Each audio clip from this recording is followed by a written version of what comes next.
There you are. Hi, Michael. Hi, David. How are you? Good. How are you? All right. Okay, you are set to go. You're here. You see you, and your logo is good. Thank you. Sure. See you in a bit.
Hi, Isaac. Want to see if your audio is working for me? Sure, David. Can you hear me? I can. Perfect. Great. Thank you so much.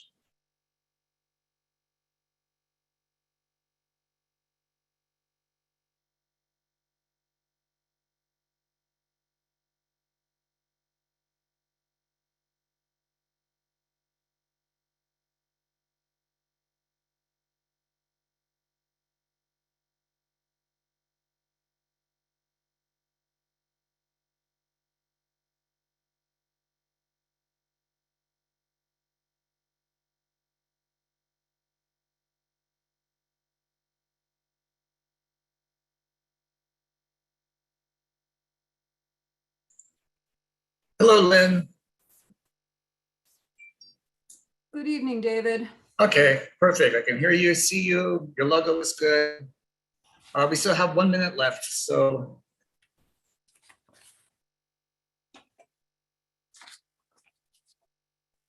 David, can you see and hear me? hang on just a second, Stacey. Okay, Got you, Stacy. great, thank you. I can hear you. Let me find you. Scrolling, visible. scrolling, Oh, there you scrolling. are. I got you. Yeah, I can hear you, see you, and your logo is good. Thank you. Okay, great, thank you.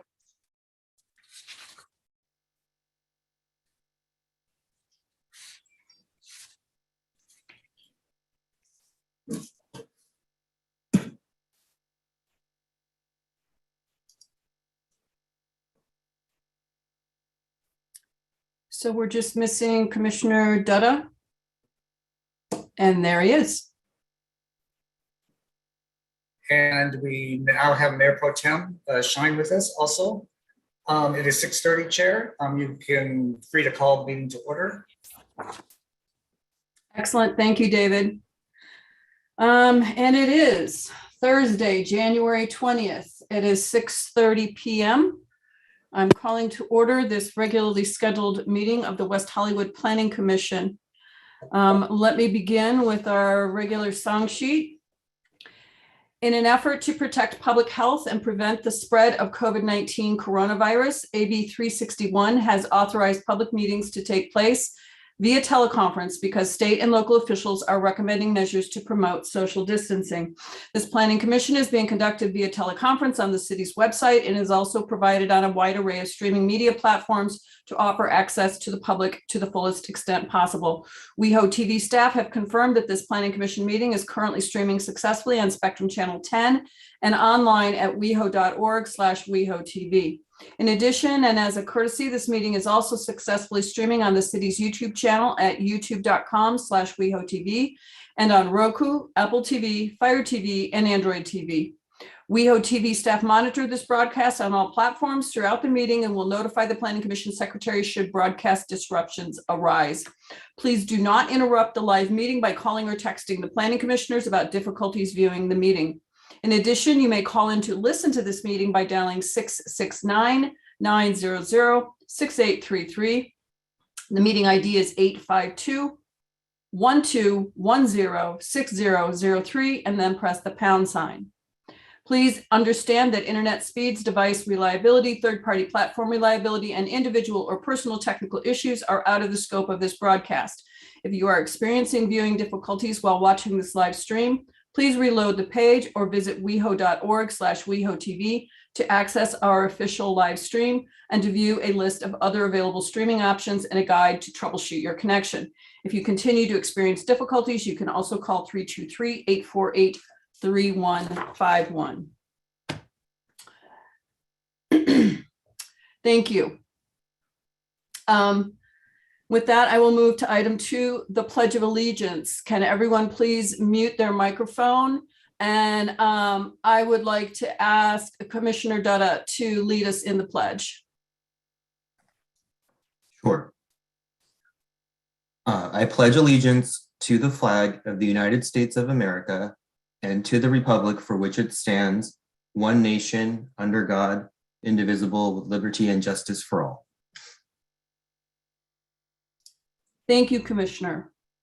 And now I'd like to ask everyone to turn off their microphones and their video, with the exception of Mayor Pro Tem Seppi Shine and our newest commissioner, David Gregoire. Thank you so much, Chair Garner. I just want to thank all of the commissioners for all of the incredible service you're doing for the city. And now I have the absolute honor to swear in David Gregoire. So David, raise your right hand and repeat after me. I say your name.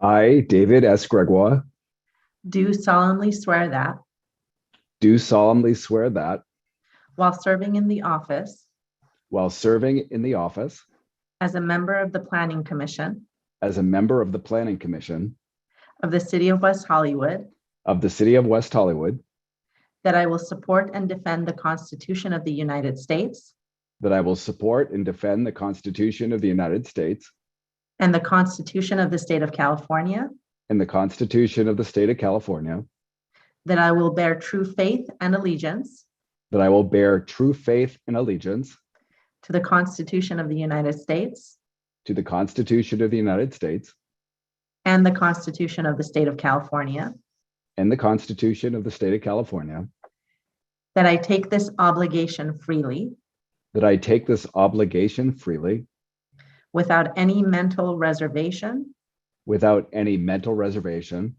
or purpose of evasion, or purpose of evasion, and that I will well and that I will well and faithfully discharge and faithfully discharge the duties upon which I am about to enter.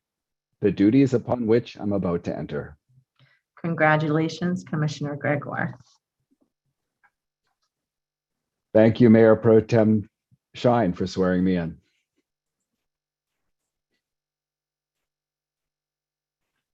You're muted, Chair. Thank you, Mayor Pro Tem, and welcome, Commissioner Gregoire. Welcome. All right, let's move on to our roll call. David, Thank you. Good evening, commissioners, and congratulations, Commissioner Gregoire. Commissioner Carvalero, Here. Commissioner Dada, Here. Commissioner Gregoire, Here. Commissioner Lombardi, Here. Commissioner Thomas, here. Vice Chair Jones, Here. Chair Hoopengarner, Here. and we have a quorum. Thank you, David. And now item 5, the approval of agenda. Is there a motion to approve the agenda? I move approval. Thank you, Commissioner Gregoire, your first action of your term. Do I have a second? Commissioner Thomas, thank you. David, would you call the vote? Thank you. Commissioner Gregoire, Aye. Commissioner Thomas, Yes. Commissioner Lombardi, Yes. Commissioner Dada. Yes. Commissioner Carvalero, Yes. Vice Chair Jones, Yes. Chair Hoopengarner, Yes. and the agenda is approved as presented for January 20th, 2022. Excellent. Item 6, approval of the minutes of the December 2nd, 2021 meeting. Noting that Commissioner Gregoire will be abstaining in his, as he was not there. Are there any corrections or additions to the minutes? Then may I have a motion for approval? I'll move. Motion. Thank you, I'll Vice Chair second. Jones. Second, Commissioner Lombardi. Thank you. David, please call the vote. Thank you. Commissioner Lombardi, Yes. Commissioner Thomas, Yes. Commissioner Dada, Yes. Commissioner Carvalero, Yes. Commissioner Gregoire, Abstain. thank you. Vice Chair Jones, Yes. Chair Hoopengarner, Yes. and the minutes for December 2nd, 2021 are approved as presented unanimously, Commissioner Gregoire abstaining. Excellent. Moving on to item 7, public comment. David, is our large and adoring public waiting to queue up and speak? Chair, for this item, I received no public comment forms. If there is anybody on the platform at this time that would like to make a general comment of items not on the agenda, if you're calling in, please star 9 for me at this time. And if you're on the Zoom platform with this, you can use the raised hand feature. And Chair, it looks like we are all clear for general public comments. So they are adoring us quietly. All right, thank you. Item 8, Director's Report. Mr. Kehoe. Good evening, Chair, Vice Chair, and congratulations to the newest Commissioner, Mr. Gregoire. It's great to have you here. My name is John Kehoe. I'm the Director of Planning and Development Services. Just a couple of announcements on City Council actions. Recently, at the last City Council meeting, the Council heard an appeal of the Planning Commission's approval of 8760 Shoreham Drive. They heard testimony from the public on the item, but ultimately they upheld the Planning Commission's decision and approved the project. Coming up at the next City Council meeting, there are several items that are dependent upon what happens here tonight. But we do have SB 9, if it gets through tonight. We have SB 9 on the upcoming agenda. We also have the housing element on the upcoming agenda. And then there's some other interesting ones that really aren't discussion items, but they're contracts. But just so people will know, we're moving forward with a contract on our Vision Zero plan and contracts on our looking at putting in bike lanes on Fountain Avenue and Santa Monica Boulevard. I know that that's of interest to a number of people. So just to let you know that those items are moving forward. And with that, I'm available for questions. Thank you. Are there any questions of our director? Okay, there being none, let's move on to item 9, items from commissioners. Show of hands, Commissioner Dutta. Thank you. I will need to recuse myself from item 11A. My company is engaged by the applicant on various energy efficiency, sustainability scopes of work for this project, so I will not be able to join you on that particular item, but will return for the other 2 items on the agenda. Thank you, Commissioner Dutta. Vice Chair Jones. Thank you. I did want to welcome our newest commissioner, and I am remiss because I usually reach out to people as soon as it's known that they've been appointed. I will reach out to you, just not like this moment, but please feel welcome. We're so happy to have you. And that's all I wanted to say. I hope everybody's had a great holidays, happy and safe holiday season. I am fully recovered from COVID. So not that that's something to brag about in any case. Thank you. Thank you, Commissioner Lombardi. Thank you, Chair Hoopengarner. First, I'd like to welcome Commissioner Gregoire and congratulations. Thrilled to be working with you. And I understand that you have almost 2 decades of experience working within the city, specifically on the Rent Stabilization Commission. So really pleased to have you here and welcome. Likewise, sorry I was a little late, but I reached out. I'd love to talk with you at some point. I did have COVID and I slowly recovered. And then my partner got COVID and I think I have COVID/flu. So I actually have a fever right now. So apologies if I'm not making a lot of sense today. I'll try to hang in as long as I can. But on that note, I really did want to remind everyone to get vaccinated, to get boosted. Thank you, Chair Hoopengarner, because you actually pushed me to get boosted a little bit sooner than I otherwise would have. And I think it really did save me when I got sick. So I appreciate that. And, you know, I have friends right now that have family members in the hospital vaccinated. So it's a really tough time. Especially for me, and you know, feeling like I was almost recovered, and here we are, and family as well. So stay safe. I know there are testing centers here, LA County testing centers right here in West Hollywood, including Plummer Park, and I believe Poinsettia Park as well. I understand they now have pickup testing kits that are PCR as well, and I do a diagnostic, I believe, with flu as well, which is maybe why I'm having a fever but not testing positive for COVID yet, but my partner is. So those are all good things and great tools and maybe safe ways to get access to testing in addition to vaccinations. But I think it's incredibly important right now. And so I just wanted to reiterate that because I feel like we're so close to the end, and I could say it's been a struggle for me the last month, and I know it has for others on this commission as well. So please do your best and know that there's access. You shouldn't have to pay for testing. It's available for free, and there are resources. Thanks. Thank you, Commissioner Lombardi. Commissioner Thomas.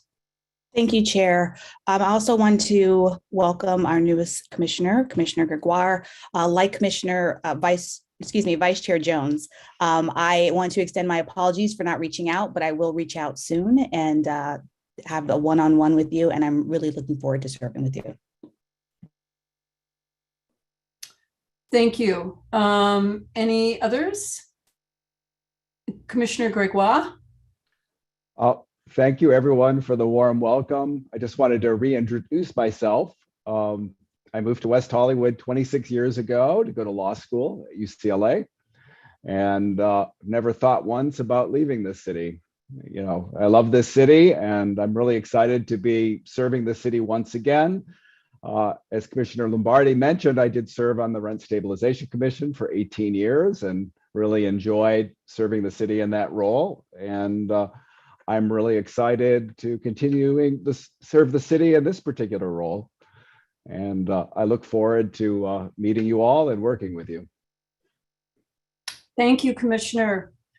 And don't worry, the Commissioner Gregoire and I had a lovely conversation, and I gave him lots of homework. So, and I'm sure he's going to be very adept at it. And yes, Commissioner Lombardi, I'm so sorry to hear of your, I guess we'll call it a relapsoid.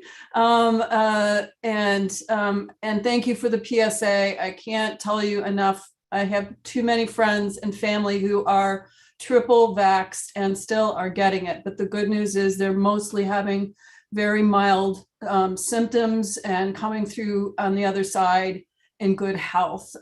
So please, the moment you can be boosted, get boosted. I can't, as you know, I have very upfront and personal experience with that. Then we will move on to item 10, the consent calendar. There is none. And then 11A, at this moment, I will encourage Commissioner Dutta to join the waiting room, and David will invite you back when we resume on item 11B. Sounds good. Thank you. Thank you. Before we begin, this is item 11A, 1041 to 1049 North Martell Avenue. It's a request to demolish 7 dwelling units on 3 abutting parcels and construct a new 5-story, 50-unit, 100% affordable multifamily residential building. For the public and also for the commissioners, can I see by a show of hands how many people received the latest submittal from Tony Castillo that came through at 5:40 something? Show of hands, has everybody received that? And Chair, if I can interject, it is up on the website also for the general public. Perfect. And that was my next comment for the general public, that there have been multiple iterations of these plans and some additional memos that were released subsequent to the initial staff report that will be important to tonight's considerations. So as David said, those are at weho.org on the Planning Commissioner page on the agenda. So you can go there to receive them.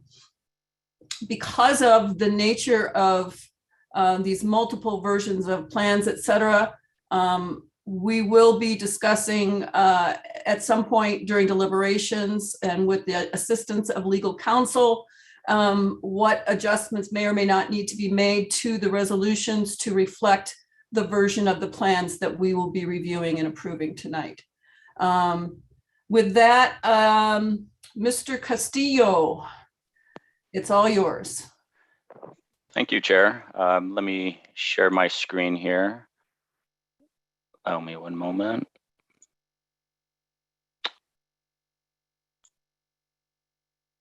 Okay, can you see that screen? Great, thank you. All right, so good evening, Chair, Vice Chair, members of the Commission. Antonio Castillo, Senior Planner with the Current and Historic Preservation Planning Division. As the Chair mentioned, this item is that you're considering this evening is a request to demolish 7 dwelling units and all accessory structures within 3 abutting parcels. Merger of the 3 parcels into 1 project site, and construction of an approximate 47,600 square foot, 5-story, 50-unit, 100% affordable housing, multifamily housing building, exclusive of the single manager's unit. And this is with supportive housing and constructed over a single level subterranean parking garage. The site is located on in the R3B zoning district. The approximately 20,000 square foot or 20,623 square foot project site is located on the west side of Martel Avenue, south of Santa Monica Boulevard, and immediately abutting a public alley to the north. The existing land uses surrounding the project site to the east, west, and south are single-family and multifamily residential uses. North of the alley are commercial uses fronting Santa Monica Boulevard, and across the street is Plummer Park, as well as the car wash directly across the street from this tier intersection. The project is located in a highly resourced area within the city of West Hollywood. In addition to the services that are provided on site, residents will have access to nearby parks, transit, and retail. Neighborhood amenities include Plummer Park, located at the T intersection of Martel and Santa Monica Boulevard. The West Hollywood Senior Center within the park. There's Durant Branch Library, Trader Joe's, and CVS, Target, and just to name a few within this vicinity. This is the existing location. So there are 3 parcels with the alley being to the north. You have 1 parcel, the wood fence is the 2nd parcel, and then the white fence is the 3rd parcel. The construction of the residential building includes the 5 stories, 50 units, with supportive housing over the 1-level subterranean parking garage. The building includes 12 studio units, 35 1-bedroom units, and 3 2-bedroom units. 1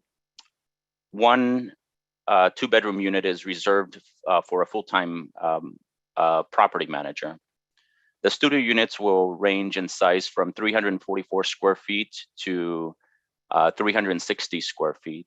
1-bedroom units will range in size from 506 square feet to 523 square feet. And the 2-bedroom units will be 825 square feet each.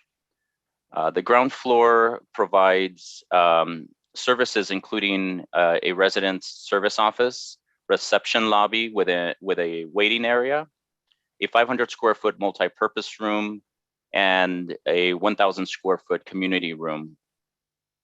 A total of 3,900 square feet of common open space will be provided within 4 areas throughout the building, including a lobby courtyard on the 1st floor, that being the ground floor, a podium courtyard on the 2nd floor, and 2 separate amenity decks on the 5th floor. I have a slide that I can show you in just a moment with regards to the open areas. The project does not provide any private open space for each of the units as a requested concession for providing 100% affordable units. The subterranean parking garage is accessed from a single driveway on the southernmost portion along Martel in this area here. Before I continue, I'd like to introduce City Architect Rick Abramson from the Urban Design and Architecture Studio. Mr. Abramson will kind of elaborate on the project's overall design, and then I will continue before I conclude. Thank you, Tony. Good evening, Chair and Commissioners. Hope you're able to hear me. I'm calling in remotely tonight. So following up and elaborating a little bit more on what Tony has just presented, this project is employing what we call a courtyard partie, a U-shaped massing strategy, east-facing and opening onto Martel Avenue. It's distinguished from many other projects of this scale because it's not a singular mass, a singular block building, but rather broken up, but using this courtyard to distinguish two separate components along the frontage. The applicant, I really want to compliment their team. They've been very open to suggestions, and since the time that this project was debuted at the neighborhood meeting, there's been ongoing and significant changes to the project, which I think were really wonderful upgrades. Some of which include some programming adjustments at the ground floor level, connecting the common room in the front and a meeting room in the back through a central lobby, which is a very unusual space to find in this type of project, and really serves the project well, allowing residents and visitors to gather in both large and more intimate spaces and look through both to the front forecourt and the rear garden. It's a really well thought out use of open space on the ground level. From a materials and shading standpoint, the applicant has really understood the importance of using materials to break down the mass and scale, even though there's a 5-story component that merges with a 4-story component. The way the materials are used, particularly in the front, with 2 different tones of brick, and then around the south and west elevation, using different shading devices. It's a rather responsive way of accommodating this type of density for this type of housing. Tony mentioned private open space has been moved into common space, and having a diverse range of common open spaces with this type of intensity, I think, is a real asset to those who are going to be living there. There's more socially oriented gathering spaces where those who are more comfortable in larger group settings will thrive. And then there's also more intimate, smaller gathering spaces for those who prefer more small scale interactions. The landscaping component is continued to develop from the beginning. There's quite a number of new canopy trees that the applicant will be talking more about that have been added into native soil around the perimeter as the subterranean parking has been pulled away. And there's ample native soil to accommodate a real thriving ecosystem.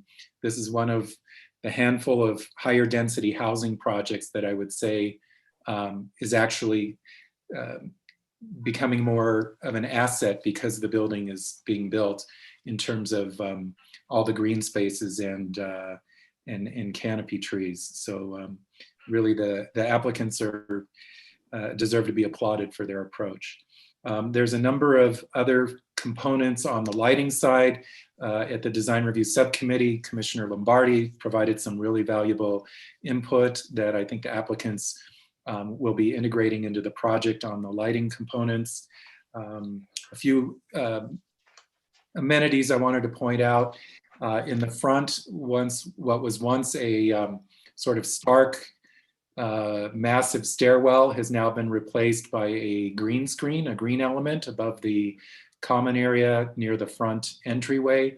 It helps to soften the impact of that 5-story mass. On the west side, based on input from the Design Review Subcommittee, the applicants are also adding what I was referring to in the memo as a sunset terrace. These would be little observation decks facing west that are really perfectly situated to watch the sunset and overlook the western part of the city. And I think that's going to be a really wonderful amenity for the residents. And then finally, the parkway was thoughtfully designed in this case to really make up in part for those who will not be traveling by car. The applicants have thought through both at the forecourt on private property and then in the public space, the importance of understanding how deliveries and rideshare in particular will serve the building. The parking count at the moment is 19 spaces. We're hoping to work with the applicant going forward, perhaps to increase it by a couple during the plan check process, but we do know that many of the residents here will not be driving, and so the applicant has been very thoughtful about alternatives and how the project will be receptive to that from a safe vantage point in the forecourt and a location that's identified in the parkway. So we really appreciate their efforts on that end. And finally, just overall, I want to compliment the applicants for understanding the building as a full 3-dimensional experience that one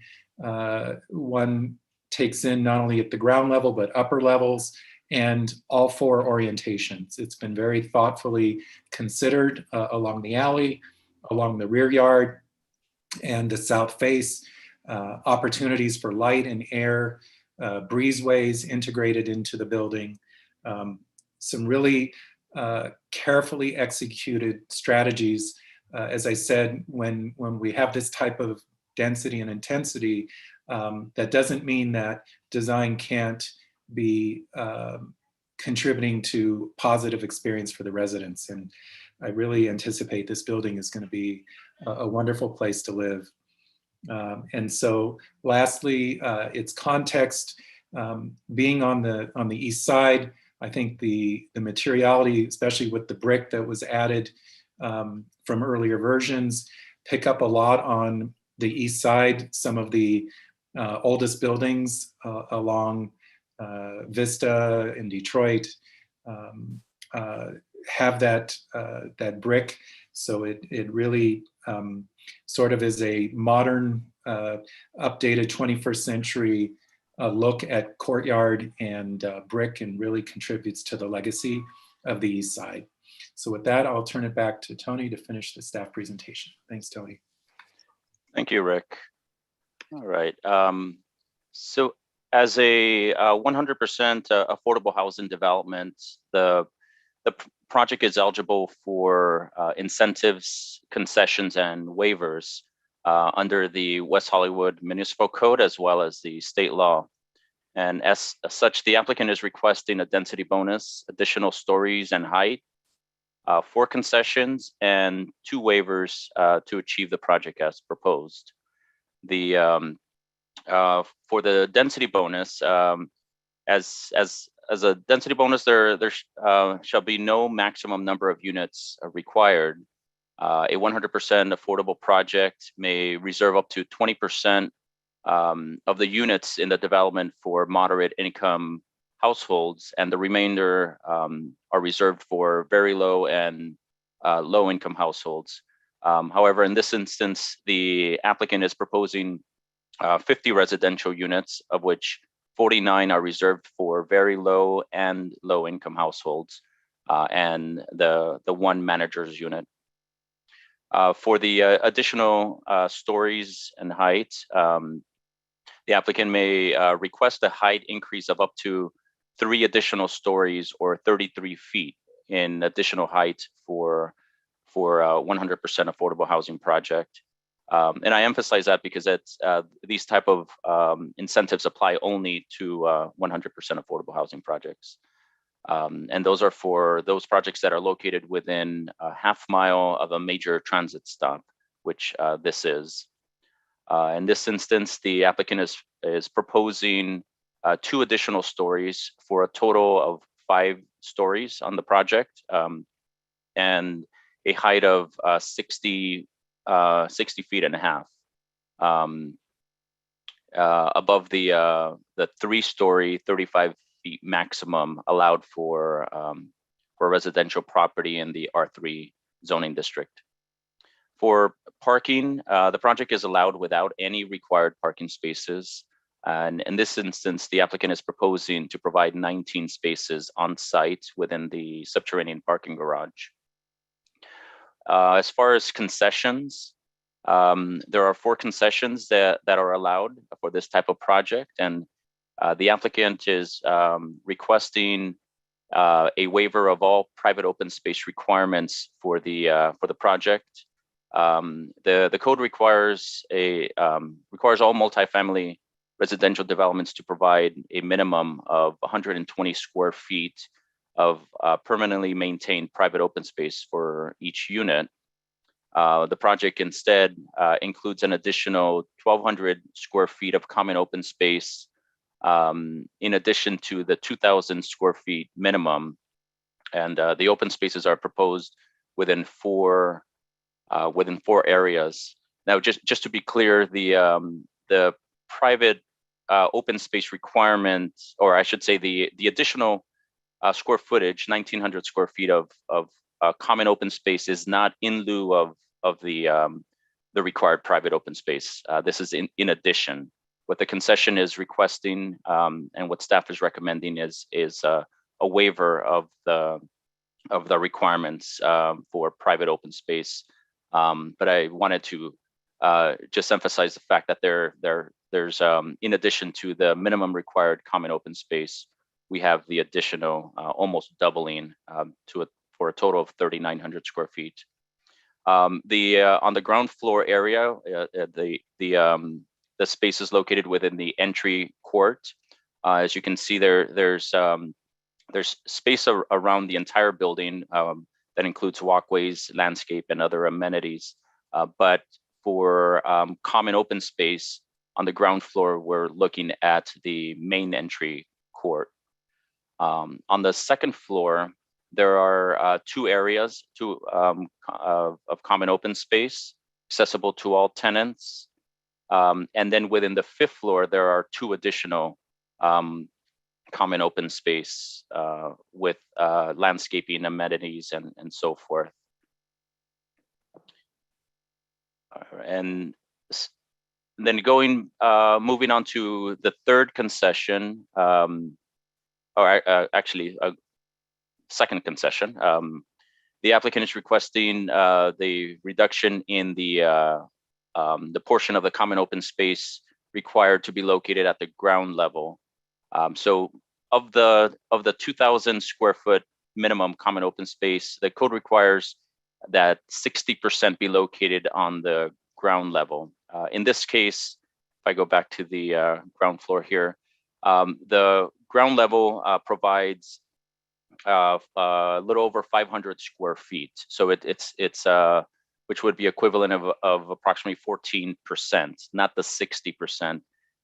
The rest is distributed amongst the 2nd and 5th floor areas. The 3rd concession being requested is a 28% reduction in the long-term bicycle spaces required from 25 spaces to 18 spaces. And those would be located within a secured locking facility on the ground floor. And concession number 4 includes the storage areas. The applicant is requesting a reduction of 50% in the number of lockable storage areas for the development. from one storage area for each unit to one storage area for 25 of the 50 units in the development. The proposed 25 storage areas will be located within a storage room in the subterranean parking garage. And pursuant to state law and separate from the allowed for concessions, the applicant may request a density bonus waiver or reduction in development standards that would otherwise affect of physically precluding the construction of the project at the density that is being proposed. And the applicant has requested two waivers. The first waiver has to do with the front setback. The reduction request is from 30 feet 2 inches to 11 feet of front yard, and that setback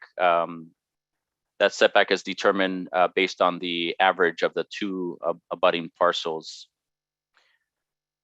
For the second density bonus waiver, this has to do with the additional 6-foot rear. Front yard setback on the second and upper stories. The intent of the additional story setback is to provide modulation for projects' street frontage. And in this instance, the project achieves this intent in that the building is modulated, which breaks the scale of the building, and which is further modulated with outdoor courtyards and material changes, as Rick mentioned moments ago. And following last week's design review subcommittee meeting, the applicant has integrated revisions to the project design, which they'll be introducing in just a moment. And that was the email that and the additional material that I forwarded to all commissioners, and Mr. Gillig posted on the website. They'll be presenting it, but I wanted to share that with you in advance in case you wanted to zoom in on the PDF while they're going through the presentation. And with regards to the timing of this project, typically there's a larger distance or schedule between design review and the public hearing. In this case, for this project, there's a time-sensitive funding source that the applicant is achieving here, and there's a deadline of February 2nd, which is coming up very soon, and so that was the reason why there's such a short time span between the design review subcommittee and tonight's meeting, which resulted in the various set of plans that Chair Hoopengardner mentioned. And in conclusion, staff supports the project, given that the project is well suited for the site and the zoning district. Staff believes that it's thoughtfully designed and complementary to the context of this neighborhood. It meets the applicable development standards for an affordable housing project of 100%, and provides a net increase of 43 dwelling units to the city's rental housing stock. And therefore, staff recommends that the Planning Commission approve the project request, subject to the findings and conditions of approval set forth in the draft resolution provided to you in your packet. With that, this concludes my presentation. The project applicant representative, as well as their architect and landscape architect, will be presenting and available to answer any questions, as well as myself and staff. Thank you, Chair. Thank you, Tony. At this time, do any commissioners have questions of staff? Raise hands, please. No questions of staff? Okay, then we will move on to the applicant's presentation. At this time, you will have 10 minutes to present. Would you please make sure that each person identifies themselves by name and city of residence? Thank you.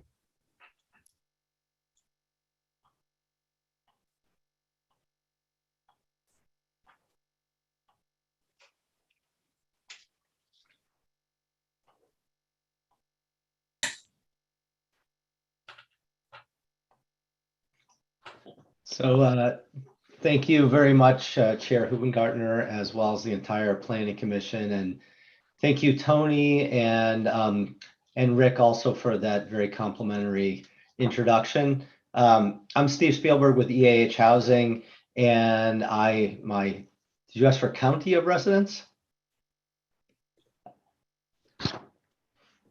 Sorry, city. City. I live in Westlake Village, so not too far away, and I was a resident of Santa Monica for a long time as well. Tonight, we're very excited to present our first project in the city of West Hollywood. If you could change this slide, please. So EAH is a 53-year-old nonprofit affordable housing developer and property manager. We've developed over 100 affordable communities, which provide homes to low-income seniors, families, veterans, formerly homeless, and other special needs populations. All our developments start with community outreach and a concerted effort to create a property that fits the neighborhood. We also manage all of our properties and include service for all of our residents, whether they are seniors living on a fixed income, working families, or unhoused individuals adapting to having their own home. In our 53-year history, we've never sold a building, so from the initial planning stages through ongoing operations, we strive to have our buildings and the residents who call them home fit seamlessly into the community. Next slide. For this project on Martel, we selected KFA for the quality of their designs, their deep experience with affordable housing, and their previous work experience in West Hollywood. In fact, as we first got into escrow, I asked someone in the West Hollywood Planning Department how they felt about KFA, and they gave a great review of their last experience with them. And for the past several months, and especially these past few weeks, we've been working extensively with Rick Abramson, who's been extremely helpful in getting the designs to where they are today. It was mentioned before about the duration between the two meetings, and we realize you're granting us an extreme exception from going from design review to planning commission with only 1 week in between, and we are truly grateful for that. Next slide.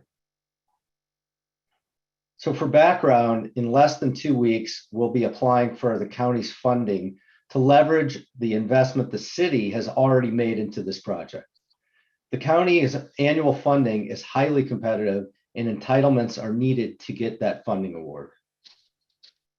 So with that said, we truly appreciate you working with us to bring this project from design review to planning commission so quickly, and look forward to providing affordable homes to 49 individuals and families that already live or work in West Hollywood.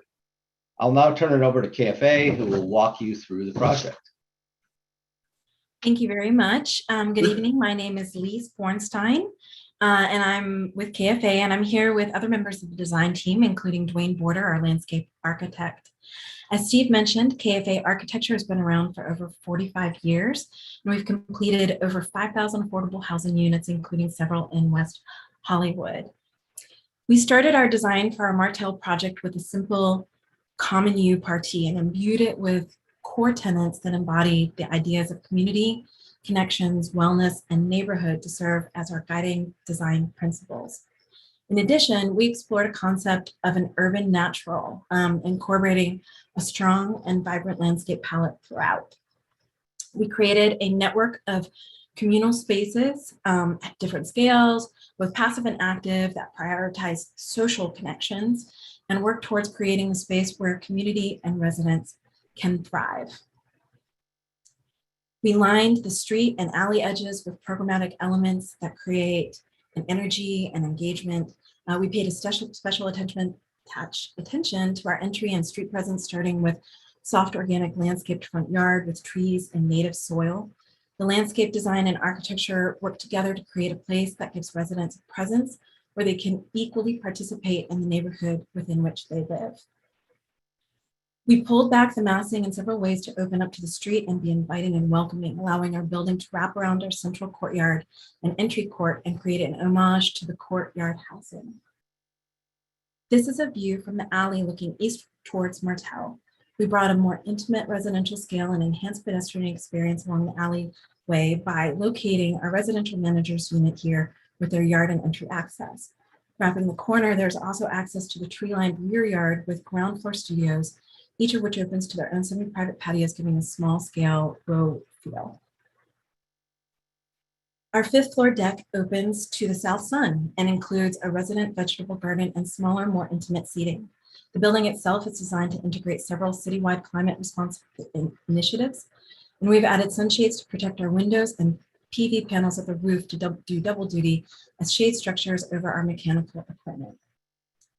The building's facade is a combination of composite wood, metal, masonry, and plaster elements. Shades of warm grays and neutrals were chosen to create a warm and inviting material palette that paves the way for an accent color to be introduced in a delicate and balanced way. Last week, we met with the Design Review Board, and I would like to share how we have incorporated comments that we heard at that meeting. First off, we had a couple of comments regarding the sunshades. First of all, there was a question of how can we make them more elegant, and second was to consider long-term maintenance, including dust and dirt collection at the horizontal elements. We've revised the material to be a colored perforated metal panel. And our intention is that this allows a more delicate element responding even more subtly to the passing sun over the day, while also allowing for the horizontal elements to not act as a collection shelf. We were also asked to reconsider the rosebud in our planting plan and have replaced all instances with yellow trumpet tree. Along the alley, similarly, we replaced the blue chalkstick with Jack Sprat due to concerns with the chalkstick might becoming a little unruly. Based on comments from the DRB, we included more pollinator species to our plant palette, including yellow trumpet tree, silky gold milkweed, and silver lupine. With regards to the site lighting comments that we heard, we have replaced our site bollard with a smaller and thinner profile path light. We also added a soft uplight at the green screen that Rick mentioned at the front of the building along the edge of the corridor. And to create a warm residential feel, we're including an amber filter at all light fixtures to achieve 2700 Kelvin. You have 3 minutes remaining. At the end of the corridor, we were asked to consider extending the open breezeway to include a space for seating area to enjoy the western views and the sunsets. We have extended our perch up to the line of our power pole setback, which gave us an additional 3.5 feet. We also moved a couple of our electrical closets out of the way to create more of a room at this edge and allow for seating and gathering at a smaller scale at each level of the building. And finally, we added a second trellis at the western rooftop deck to create additional shading based off of comments we received. And thank you very much for allowing us to present tonight.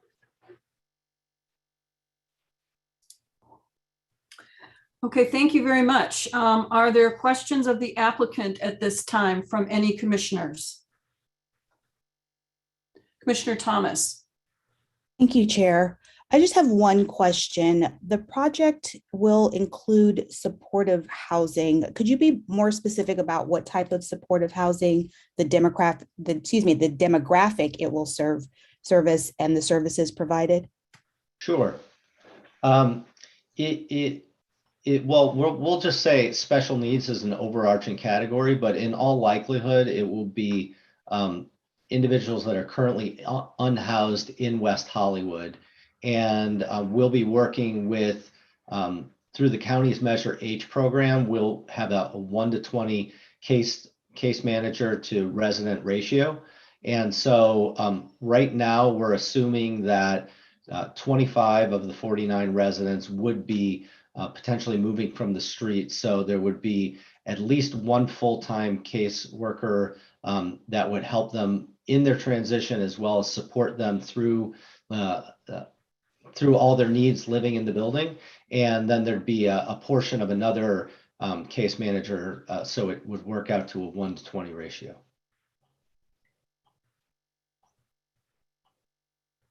I'm sorry, one more question. So the case manager comes to the property but isn't on the property, correct? No, sorry, I should have been more clear. There will be offices for on-site case managers. So the case managers will be a 40-hour-a-week position and have offices on site. Okay, thank you.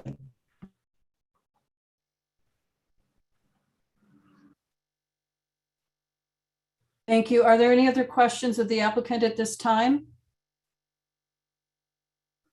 Commissioner Lombardi. Thank you. One simple question.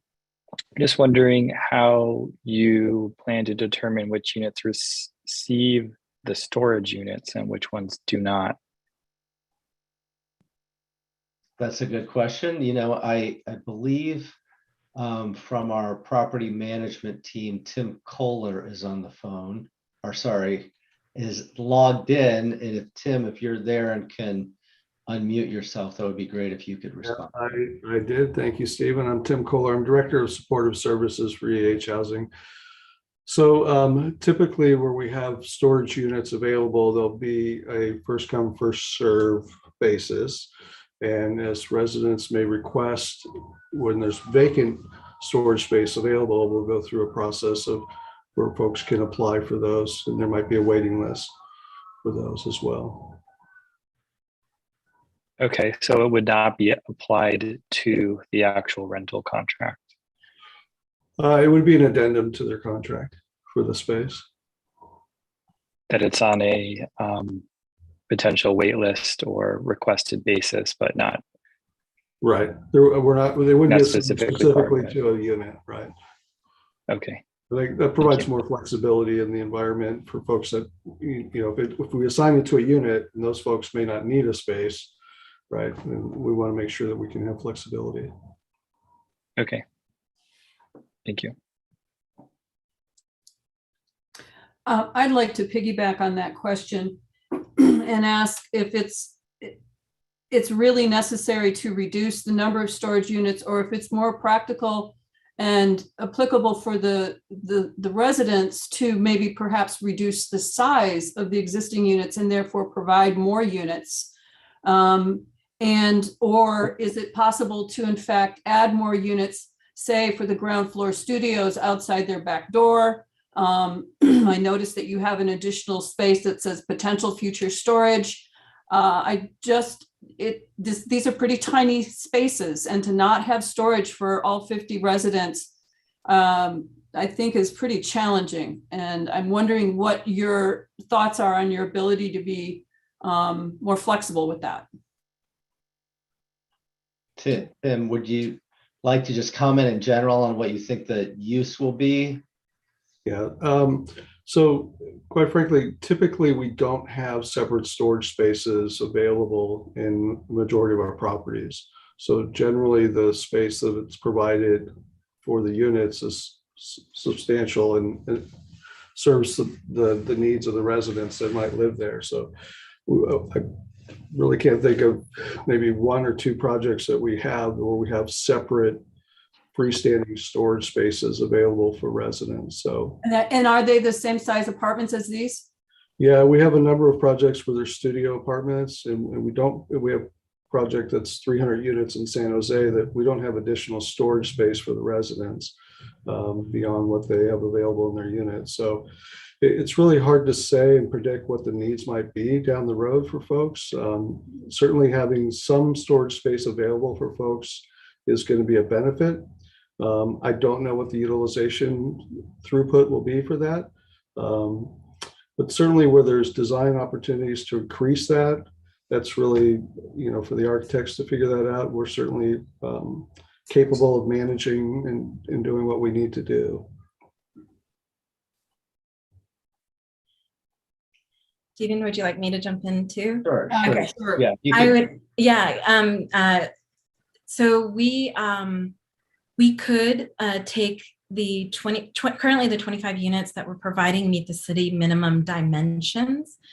But I believe it was mentioned a couple of minutes ago that if we provided smaller units, but 50 of them, we would also be open to providing that because we could contain it in the same space and find some maybe other nooks in the building as we start to bring in our mechanical and electrical, that kind of stuff.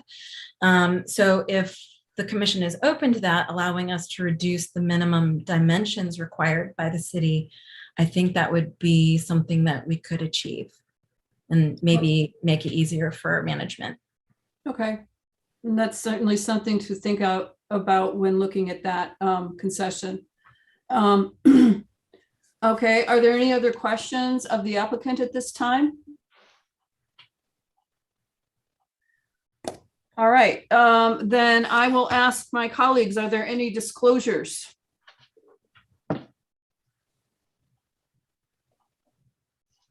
Seeing no hands, I will move on to. Chair Hooping-Gardner. Sorry, did I miss a hand? I just want to say I did visit the site. I don't know if that's a disclosure item. I did walk around the perimeter. I did not speak to anyone in the vicinity. At this point, we're all assuming everybody's visiting the site and we're no longer disclosing that as a disclosable thing. There was no conversation had. But thank you, Commissioner. Okay, then let me move on to the design review subcommittee's report. As chair, as we mentioned, this was pretty fast and furious. This thing came through just a week ago. We had a very robust conversation with the applicant, and we're very pleased to see all of the changes that have happened throughout this process. We particularly like the homage to the courtyard, and that is, so emblematic of the historical projects in the city of West Hollywood. We like the massing and the scaling. We discussed the fact that the larger height was to the north and up against the commercial property, and the lower heights were closer to the existing residential properties. We liked the addition of the brick on the southern elevation, which had historically been white stucco, which, for the record, we're just putting a big NO on that for all future applicants.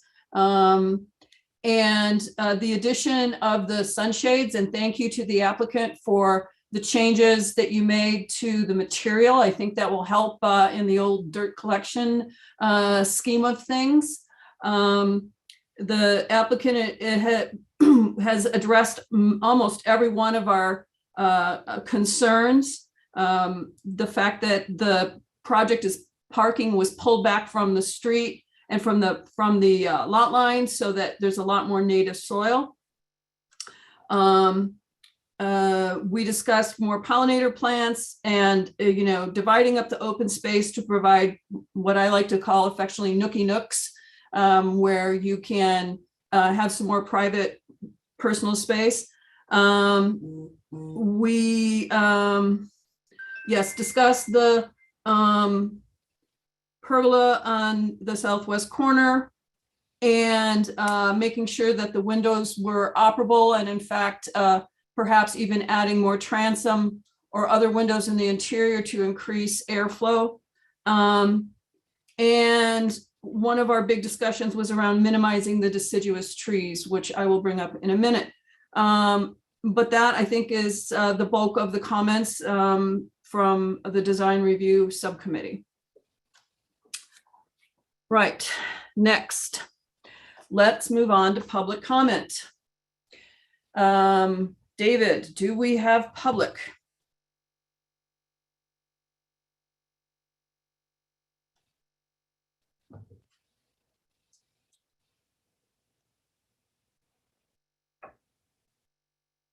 David? I'm sorry, Chair. Yes, we do have public comments. For those of you on the platform that would like to speak, please use the raise hand feature in the Zoom platform. For those of you calling in, please *9 for me at this time, and that will let me know that you'd like to speak, and we'll give you each 3 minutes to speak. Our first speaker will be Caitlin McCafferty, and she will be followed by David Tipton. Caitlin, go ahead, turn on your audio and video if you'd like, and you have a few minutes to speak.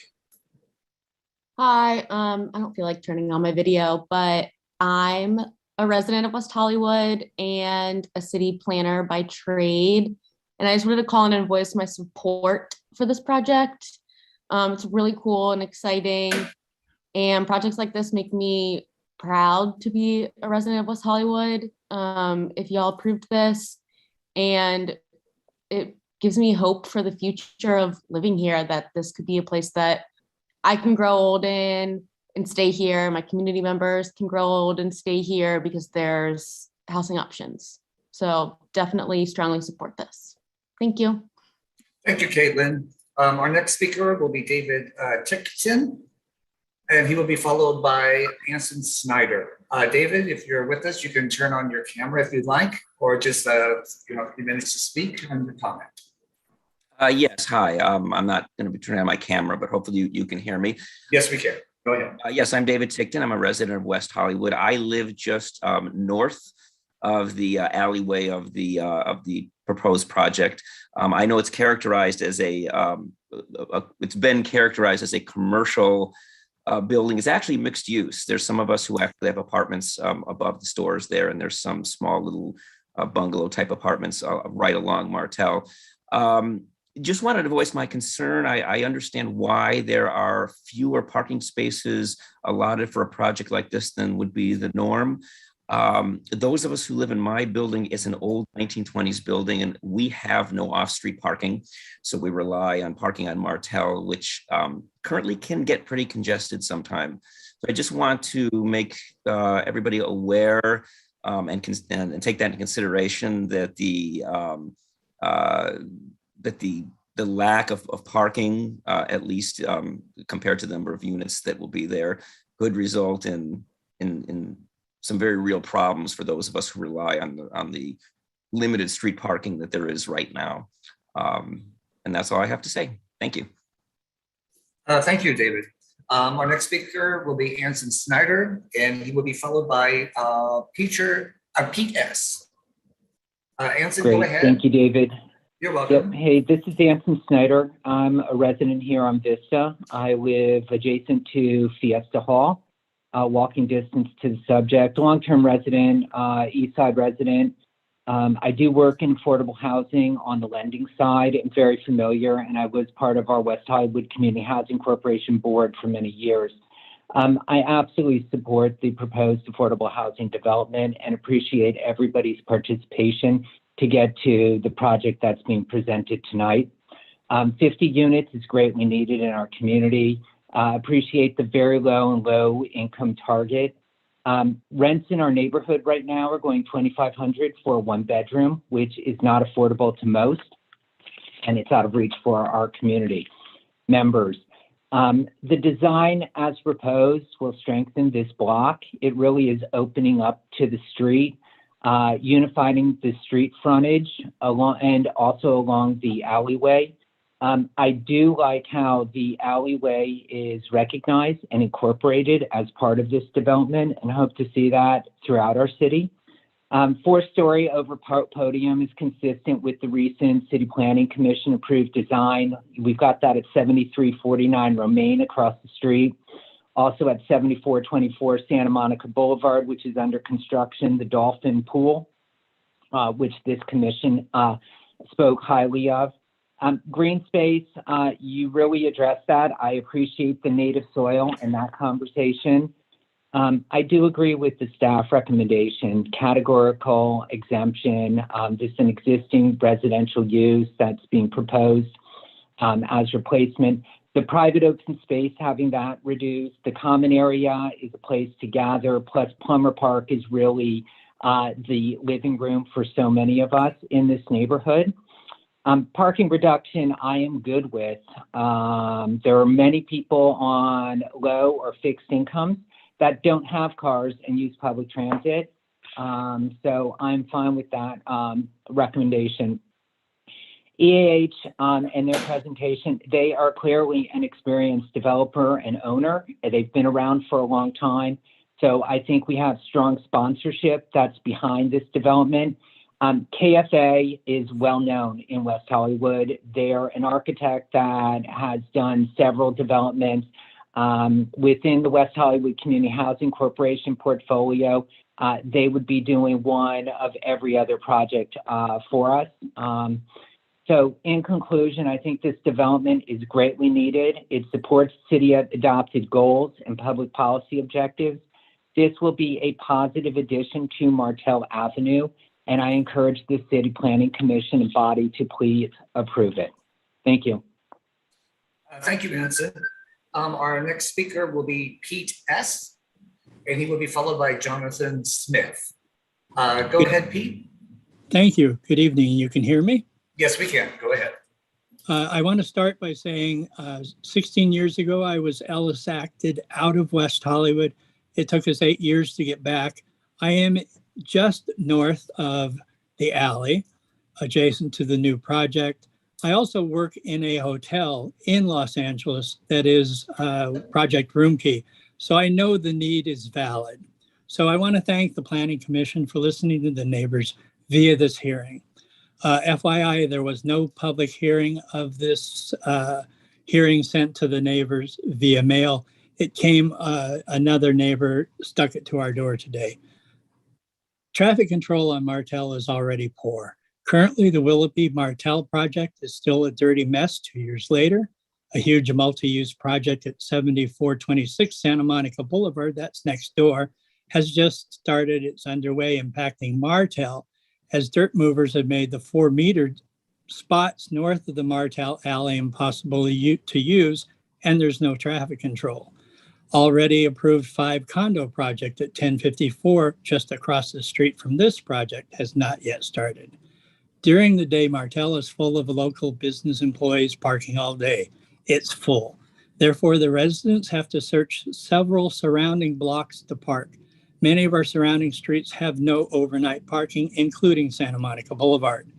To promise 19 on-site parking places for 50 units on a narrow street with little or no traffic control, with an already impacted parking, seems like an unintended slight to the current residents that already struggle to find parking several times a week. The developer's drawings show a wide Martell, and that's false because Martell is narrow and currently an uncontrolled nighttime speedway for non-local traffic. Though I support the project, I would ask the Planning Commission to send the project back for a slight redesign to address the reality of parking and to contain the project's parking needs within its own development. Maybe get closer to 50 units, 30 parking spots. Please provide proper parking, then let the project proceed. Yes, it's needed. And I want to end by saying the project looks amazing. Thank you. Thank you, Pete. Our next caller will be Jonathan Smith, and he will be followed by Manny Rodriguez. Go ahead, Jonathan. Planning Commission, I just wanted to say I live up the street from this proposed development on the corner of Vista and Santa Monica and fully support it. West Hollywood's done an admirable job compared to its neighboring cities in terms of the number of new units built over the last few years. This development is close to transit stops and park amenities. It's exactly the type of thing West Hollywood and California in general should be building. The planning department and developer have done a great job, I think, in meeting for the community's needs. In regard to the last caller, I would also note I received a paper flyer for this. So I think their outreach on top of everything was pretty good. I think the development's a great opportunity to continue to meet our regional housing needs assessment for our city. I love the height of it. I thought all the design changes were pretty well incorporated, and honestly think the parking is fine with this project. I understand how that affects the feasibility of it, especially for the developer, and would also note that Martell, even during the day, as well as further up on Vista, I've in my experience, seen plenty of open parking, and I think it's a great project and fully support it. Thank you. Thank you, Jonathan. Our next caller will be Manny Rodriguez, followed by the phone number ending in 308. Go ahead, Manny. Hi, Manny Rodriguez, West Hollywood. I apologize, I had to step away a little bit for part of this presentation, but I just want to call your attention to the Parkway. It doesn't seem to me, from what I've seen so far, that it complies with the Parkway guidelines established about 3 years ago, in that there's no access, no passenger side access to a vehicle parked there. So I would ask you to look at that. Also, this idea that parking isn't important is really false. Parking is very important. And the notion that that some of these residents will not have a car is, to say the least, wishful thinking. So I hope that you'll encourage more parking. Let's keep cars off the street, and that's how you do it. Thanks. Thank you, Manny. Our next caller will be your phone number ending in 308. Go ahead and unmute yourself by hitting *6 for me. You'll have 3 minutes to speak. Hello, my name is Jaime. Hello, my name is Jaime Del Rio, and I believe the project will be an asset to West Hollywood, and we urge the city to approve the project. The Greater Los Angeles region is facing severe housing shortage and particularly affordable housing for seniors. By creating new supportive and affordable senior housing in this neighborhood, it will help to reduce issues of gentrification and displacement in other parts of the region. This project is a great location for housing. It is near multiple bus and local shuttle stops and walking distance from the grocery store, restaurant, and retail, as well as parks and recreation center. It is great to see that developers bringing affordable and supportive senior housing to the city. It is a good project for West Hollywood, and I urge you to support this project. Thank you so much. Thank you, Jaime. Our next caller will be... David, can we have the speaker identify their city of residence? Oh, Jaime, are you still there? Yes, I'm still here. Oh, what? Could you list your city of residence, please? My city of residence is LA County. However, I also do a lot of work in the West Hollywood area, and I also am a frequent person that attends West Hollywood on a regular basis for friends. Okay, thank you very much, sir. Our next caller will be Friends Community Center, followed by the telephone number ending in 355. Go ahead. You have 3 minutes to speak. Hi, yeah, I'm at work right now, so that's why. But I live in West Hollywood, and I live at 1045 and a half North Martel, which is right at the middle of the three parcels that be demolished. And I have a very. Sorry, can you give us your name, please? Yes, my name is Fernando Gutierrez, and I've been a resident of the city of West Hollywood since I was 20. I'm 52 years old now, and I always have a great respect for the city of West Hollywood. But right now, if you can understand, I have a lot of mixed feelings about this project because I feel like I'm just have to been thrown out. I'm gonna be moved out of my house that's been my home for so many years, and I've been on Martel so many years, and I love that street. But I also understand that this is a good project for the city, and it could give housing to a lot of people in need. Everybody's like, wonderful is this project, but nobody's talking about how the residents that we live in this properties, this is gonna affect us. Not only emotionally, because I live in this house, this is my little paradise, and now I feel like I have to let it go, but it's still, I'm very angry about it. I'm not happy about it. And that's all I have to say. Thank you. Thank you, Fernando. And Chair, oh, wait, we have one other caller. Your number ending in 6355. Go ahead and *6 to unmute and have 3 minutes to speak. You may go ahead. Yes, my name is Michael. I live in West Hollywood, just up the street from the project on Martel. And I'd like to add my concern to the voices regarding the parking. The parking is bad during the day. Cars are going very fast up at night. It's very narrow. As a person who does have to park on the street, even on a street sweeping day, I can't go anywhere. I just can't leave. And this project will just make that situation worse. Okay, thank you, Michael. That is the last public speaker I am showing. If there is anybody that I have forgotten that is on the platform with me, please *9 if you're calling in, or the raise hand feature in Zoom, and we'll give you 3 minutes. And Chair, it looks like we are all clear for public speakers on this item. Very good, thank you. Before we proceed with the applicant's rebuttal, I'm just going to make a point of information to all of the speakers and to the commission, if it wasn't abundantly clear in the staff report.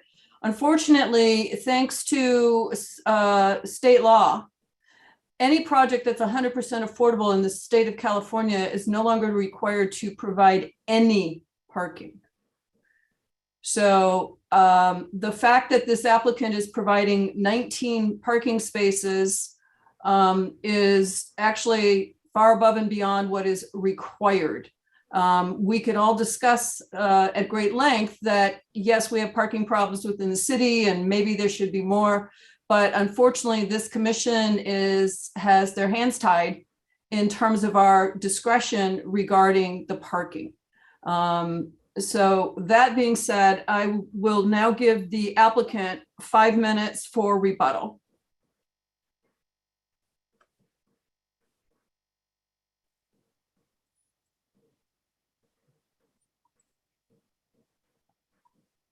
All right, I was on mute. Yeah, thank you for the opportunity and thank you for that last statement. That was actually something I was going to note, since I was very pleased to hear how many people support us, and I think it is very needed housing. And I was also pleased to hear that people know that the city has RENA goals and that this will help.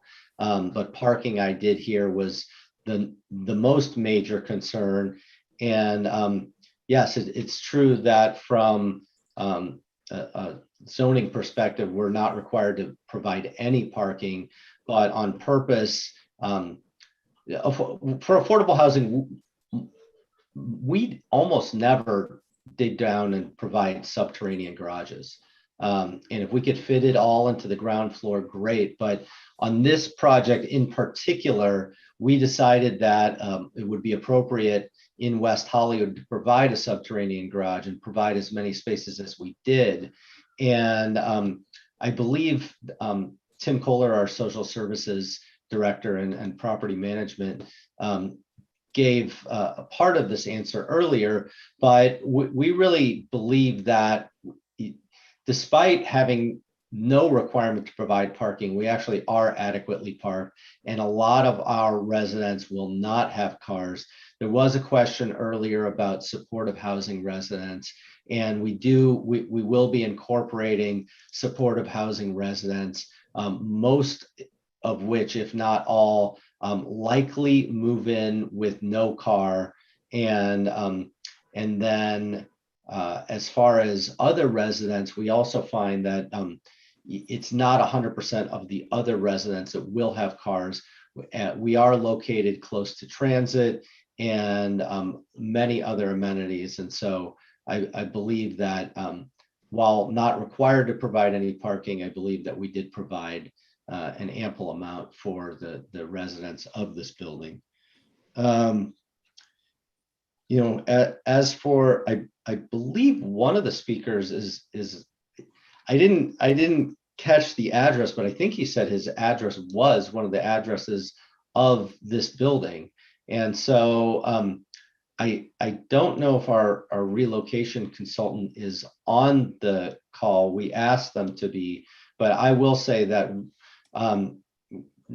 no one in this building will just be, relocated willy-nilly. We're following multiple requirements, which ensures that the residents of the property will find homes and be compensated appropriately for that. Being an affordable housing project, we've got multiple public funding sources, including from the city of West Hollywood. So we'll have to follow state relocation law, which I believe means I don't want to commit to anything I don't know about. If our relocation consultant is on the phone, unmute yourself, but I believe we're essentially going to make up any rent differential for the individuals for at least 4 years. This is Michelle Folk with Overland Pacific and Cutler. We are the relocation consultant for EAH. You're having to adhere to both state and federal relocation law. So yes, they'll be provided with rental assistance for 3.5 years, moving assistance, and advisory services, which is help in identifying replacement housing that they're happy with and getting them successfully relocated. Thank you. So I mean, You have 1 minute remaining. Okay, well, I'll say I feel for him. I appreciate his comments. Lise, did you want to address in the last minute the Parkway concern? Either me or Dwayne. Dwayne, if you're up. Oh, by the way, I did not identify where I was from last time. I'm from Venice, just for the record. Dwayne? Yeah, I'm Dwayne Border with Border Landscape Architects. We're in View Park, which is in Los Angeles. And I just wanted to clarify that we do have the access walks within the parkway. That's definitely on the landscape plans and is part of our guideline compliance with all the parkway planting and access ways. They just didn't translate onto the rendering. So apologize for the confusion, but those will be there.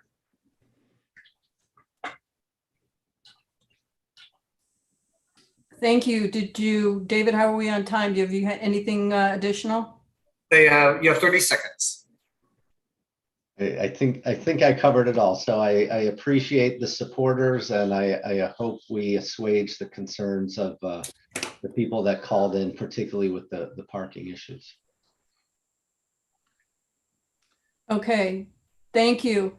At this time, are there any additional questions from the commissioners, of staff, and or the applicant?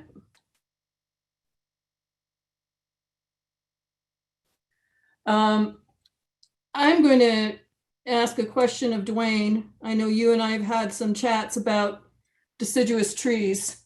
And this, Tony, I think if you're there, I'd like you to chime in on the proposed new street trees. You're proposing a London plane tree, and the existing street trees are the western sycamores. They're basically kissing cousins, and so they're essentially the same tree, the same look, and they're all deciduous. And back to the goal of our canopy tree program is to provide multiple benefits, not the least of which is shade, but the most of which is also rainwater capture. And it's really hard to capture rainwater in leaves that don't exist when it's rainy season. So my question is to staff, because it's in the resolutions that those are the two called out cultivars. Was Steve Smith actively involved in that decision? Because I think he has some feelings about biodiversity as well. And that the same tree is up and down the street.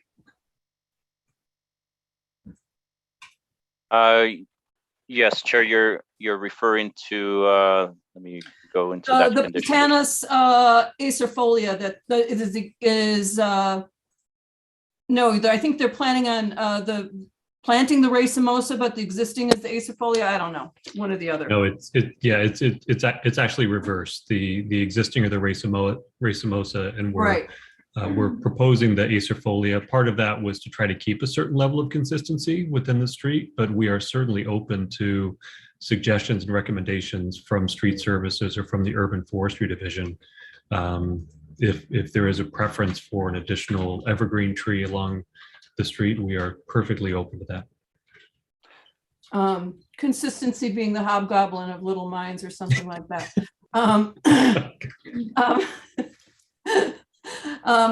I don't want to belabor this, but this is really, we have so much limited native soil and opportunity for canopy plants and canopy trees that, and we're talking about, decades before these really come to the place where they're truly doing what they're doing and that we want them to do. And so, is this the best option?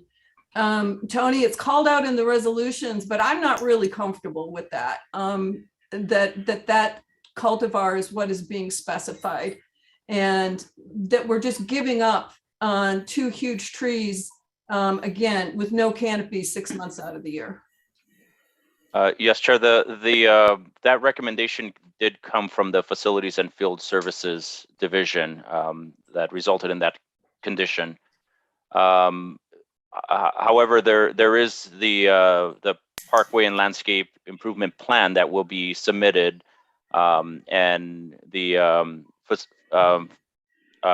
Facilities and Field Services, as well as the Engineering Division, will be taking a look at that before it gets approved and a permit issued. But to answer your question, that condition did come specifically from that division. Okay. I think we'll be having, I know the Mr. Abramson, I don't know if you have thoughts on this. Well, yes, Chair, I think the Urban Forestry Division has a number of street trees on their list under their Urban Forest Management Plan. So I think that's something that, if the commission was so inclined, could be looked at going forward. It would be my inclination, and I don't want to get ahead into deliberations, but I just want to understand what the genesis of this was before we, went into further deliberation. So I think I have the information I need.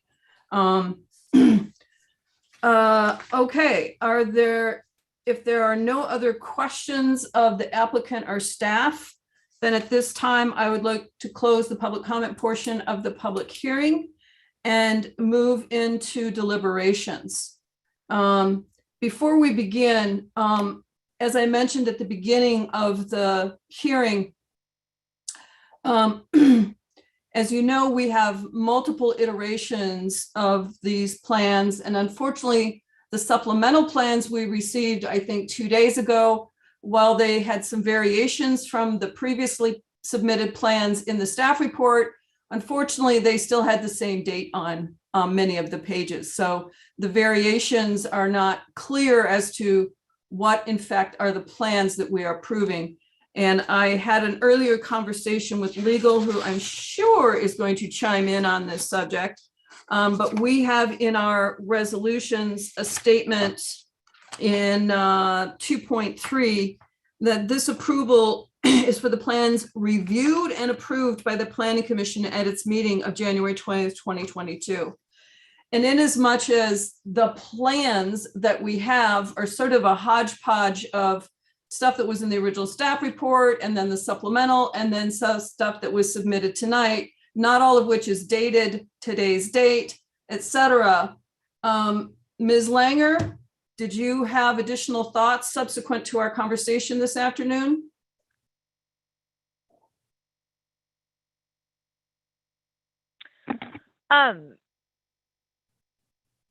I think what you and I discussed is probably an appropriate course of action. I understand there's a little bit of a time crunch because the grant deadline is the end of the month, and there's not another planning commission meeting before the grant deadline for the funding for this project. So one of the solutions we came up with was if the planning commission supports the project, to approve the resolution tonight, but change that condition 2.3 just to make clear that the plans would just need to come back for a confirmation by the planning commission at a later date, sometime before, I think we may have said building permit, just to confirm that the proper date is on there and all the changes, I think, listed in the supplemental that Tony Castillo released on the 19th, just to confirm that all those changes are properly memorialized to the satisfaction of the commission.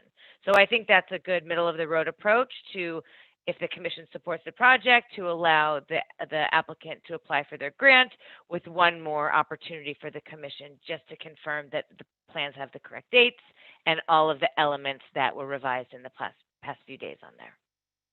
Thank you. And I apologize. I will actually reopen the public comment portion because I meant to ask the applicant if there were any constraints in their grant funding that should this condition be placed on the entitlement, would it in any way impair your application process?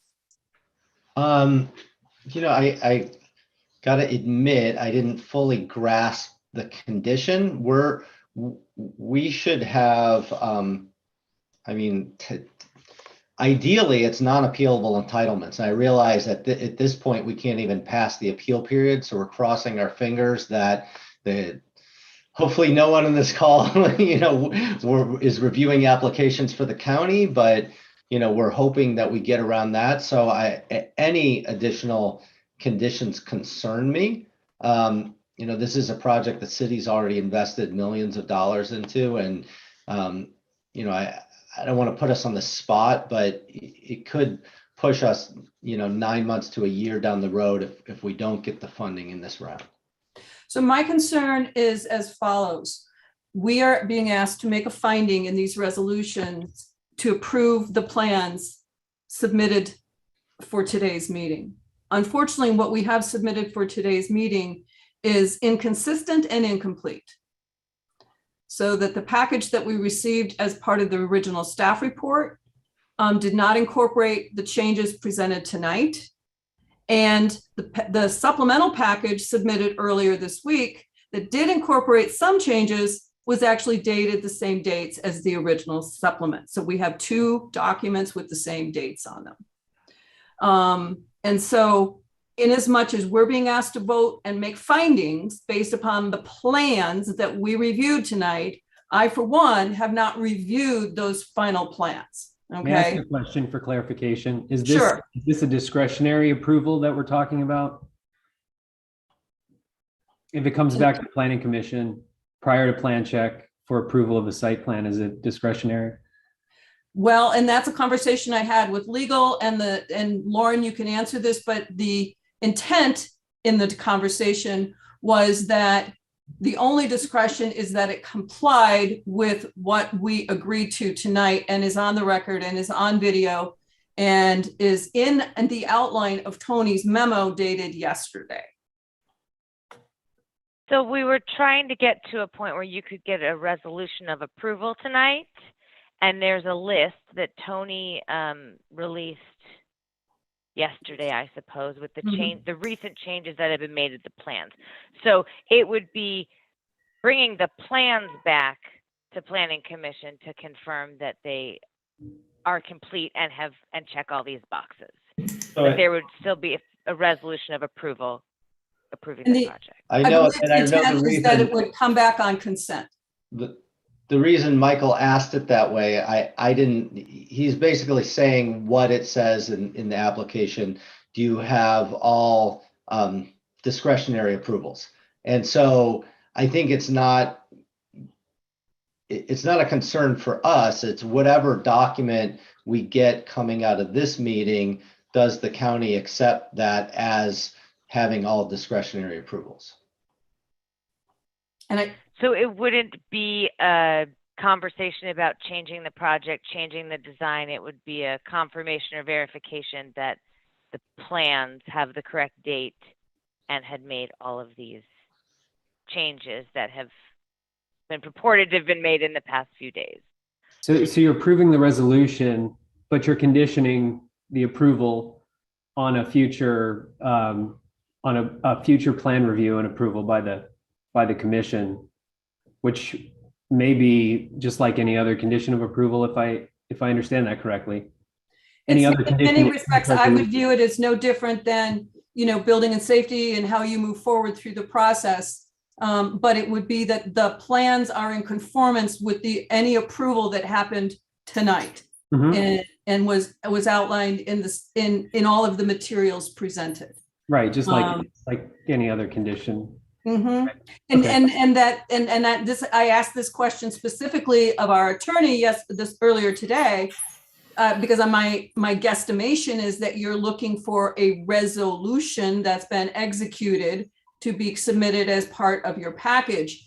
And if we were to amend condition 2.3 to reflect the fact that the plans, the final plans that are to reflect all of these items, then we are entitling it. And I'm jumping ahead of obviously getting into any conversation here, but I want to make sure that we're all understanding the constraint that we have, that these plans are not ready for prime time.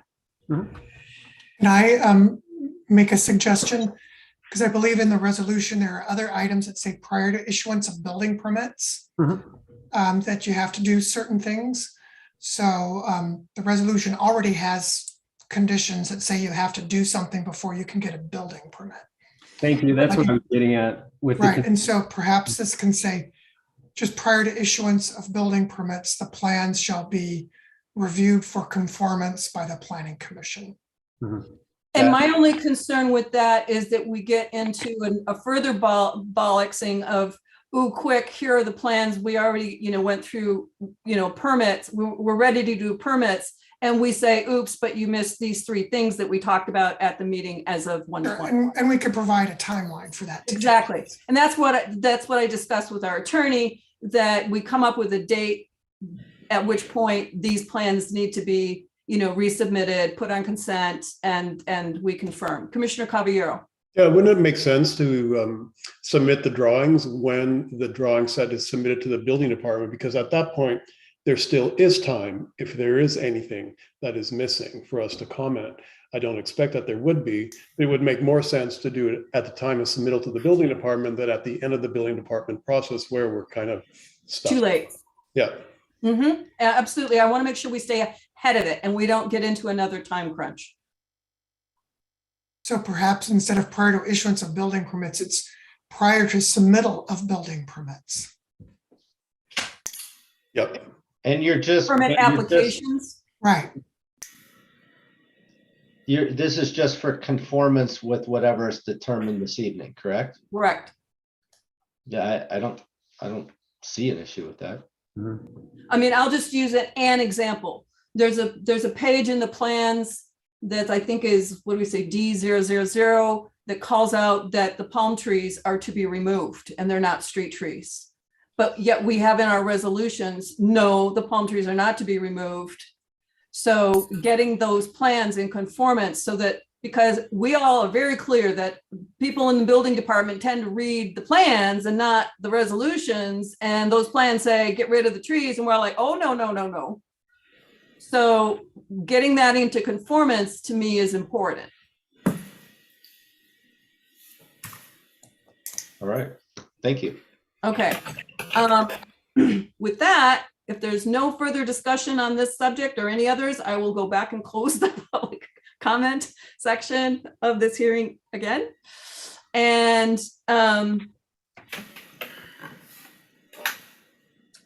I will leave, Lauren, do you want to just kind of close the loop on this and discuss language, or do you want us to move on to other things and discuss language later? I have some language if you want to tinker with that now, if that's the will of the commission. I don't know, let her rip. Okay, so condition 2.3 is the condition that talks about approval is for the plans reviewed and approved by the Planning Commission at its meeting of January 20th, 2022. Copy of said plans shall be maintained on the file of the city's current and historic planning division. The project shall be developed and maintained in substantial conformance with said plans, except as otherwise specified in these conditions of approval.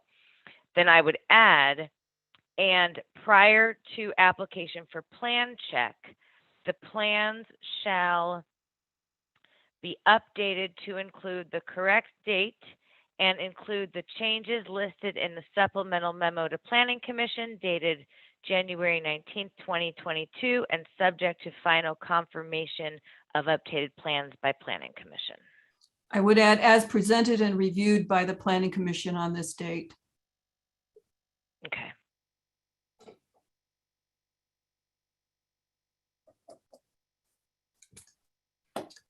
Question, suggestions? Is it possible for that to also indicate that it would be on the consent calendar? Yeah, the intent is it would be on consent, but of course, at any time, if it's not up to snuff, we would pull it from consent and discuss and redo if that happened to happen, God forbid. Yes, Jennifer. If it got pulled from consent, would we have to calendar it for the next meeting because it wasn't agendized, or would we be able to? I'm just concerned that that would take even more time than just including it in the first place. I'm open to it either way. It's up to you. Ideally, I'm just not sure what that would be. it's a yay. It's all good. Thank you. Vote bye. That would be. That's fine. My intent. That we should not find any oopsies. Okay, that's fine. It can, as Jennifer said, it's probably wise to just leave it on the agenda. And you could always move it to consent if you wanted to. Or just not specify, yeah. Yeah, or just hear it quickly and be done with it. Okay. All right. Then no, we'll not put it on consent, just so that we're clear on noticing, et cetera. Commissioner Lombardi. Sure, just one point of clarification. So are we saying perhaps that it's included as an agenda item and we'd review it before the meeting, we could motion to put it on consent and speed things along, assuming that there was everything seemed good. Okay, thank you. Yep, as part of the approval of the agenda, we could just move it to consent and be done with it. Or not. Okay. Sorry, I know I'm not supposed to be talking. May I comment?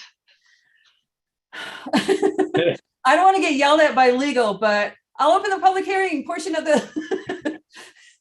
I think typically if there were something like this that we're discussing, it would almost be like to the planner, like to a ministerial process, like asking the planner to please, just confirm that we met all the conditions.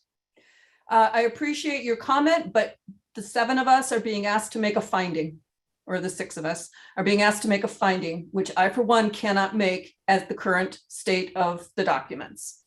So we're trying to come up with a solution to address that will meet everybody's needs. So then to the other point, I think if you are silent on whether it's consent or not, people would assume that it would be going to the planning department and, No, I think the language is that legal wrote is that it comes back to planning commission. And we're amended for to conformance review. For conformance review. Okay.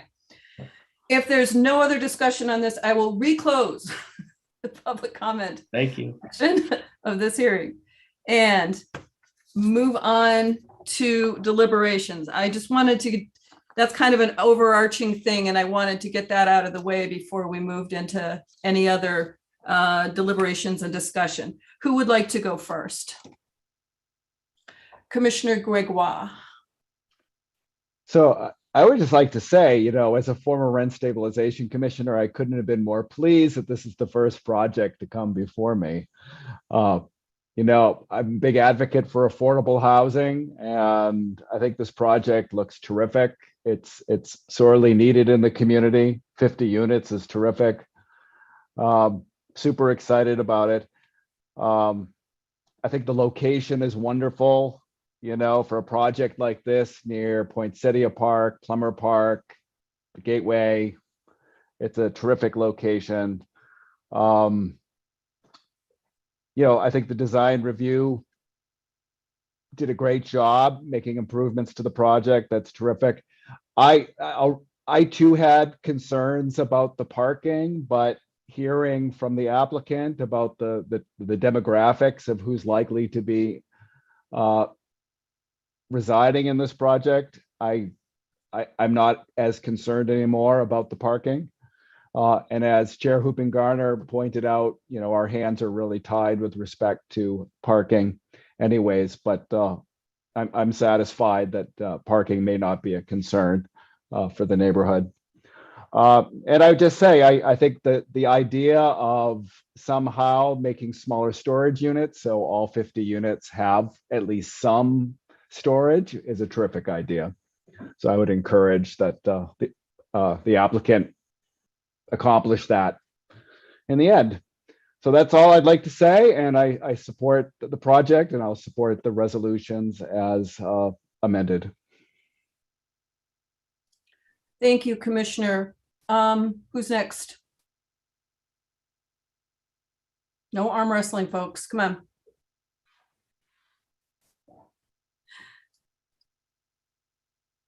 Okay, Commissioner Lombardi. Sure. Okay, I'll go. Apologies in advance if I jump around a little bit. But overall, I think this is a wonderful project. Just to comment on a few items, I still think it would be great to find additional space for bike parking, temporary bike parking. I think that's a little bit easier than car parking. I think that's been a little bit addressed already in this hearing.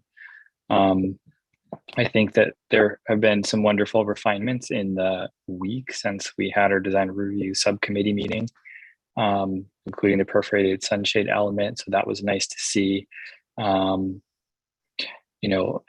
Looking at the additional storage, I like the idea of additional storage, but I guess my one concern would be, I think the applicant was asking about some sort of condition that allowed for the size of units to go below the minimum threshold in our municipal code. And I had concern with. So I'm not sure where the intent is there, but I just would want to make sure whatever we do, we're not resulting in an actual smaller unit, because that seems like that'd be more detriment than benefit in that instance.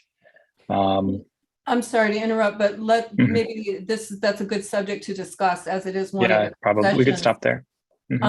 And that I guess my thought was simply, if you could give 40 slightly smaller storage units instead of 25 fully in conformance units, would it make more sense to modify the concession in a way that allowed them to make quote unquote non-conforming storage solutions that increase the actual benefit to the home, the residents?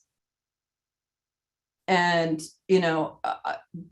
if that's not something that anyone's interested in, I just, where do you put your blankets and your Christmas ornaments? I mean, there's just not a lot of storage in these units, and only having 50% of them have a place to put things, maybe nobody needs it, but anybody who's lived anywhere for any length of time knows that storage is your first problem.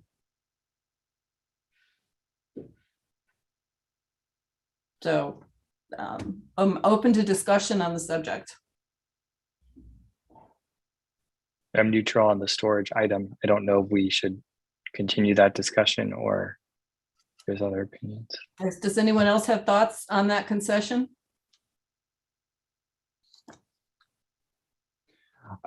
I know the applicant did say that the demographics of who's going to live there is such that a lot of them may not have excessive storage needs. So I don't feel strongly one way or the other.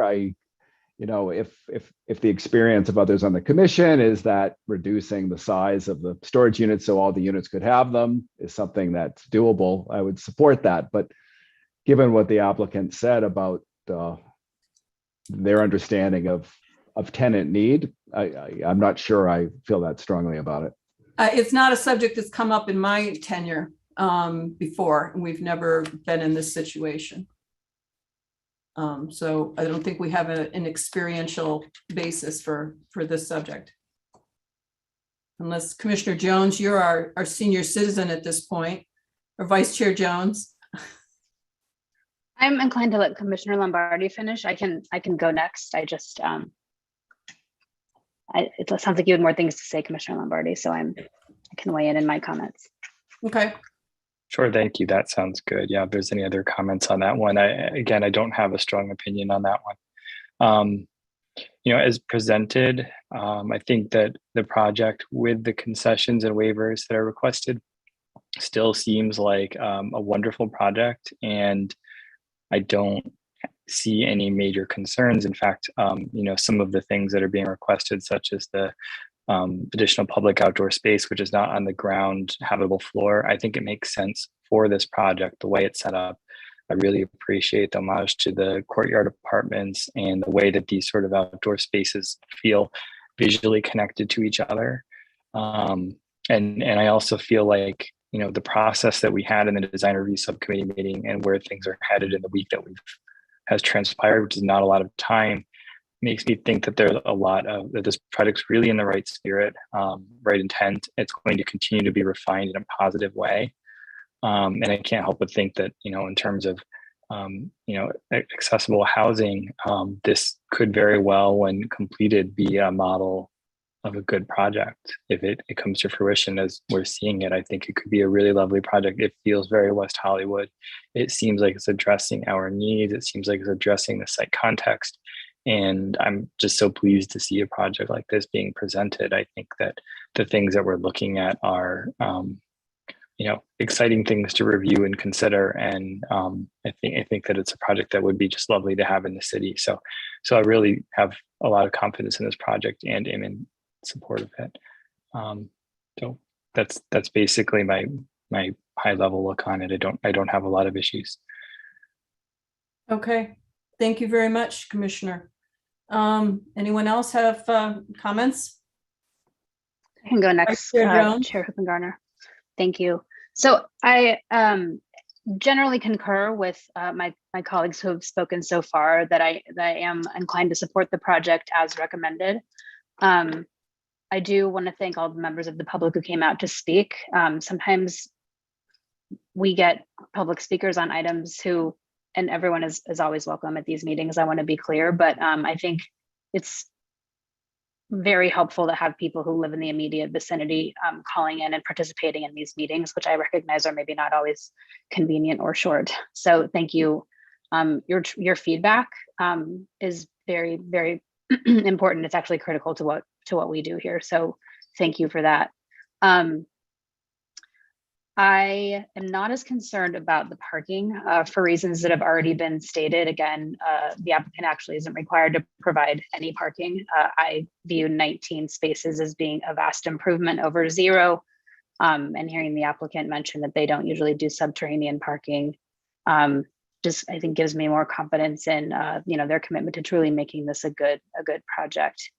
One of my only comments is about something that was surfaced in the urban design and architecture studio, Mr. Abramson's comments about the alleyway. And I recognize that, you know, we are working toward, you know, possibly activating these alleyways, which aren't super attractive and maybe don't have a ton of, you know, functionality beyond just their function at the moment. But I do just want to make sure and state this for posterity going forward that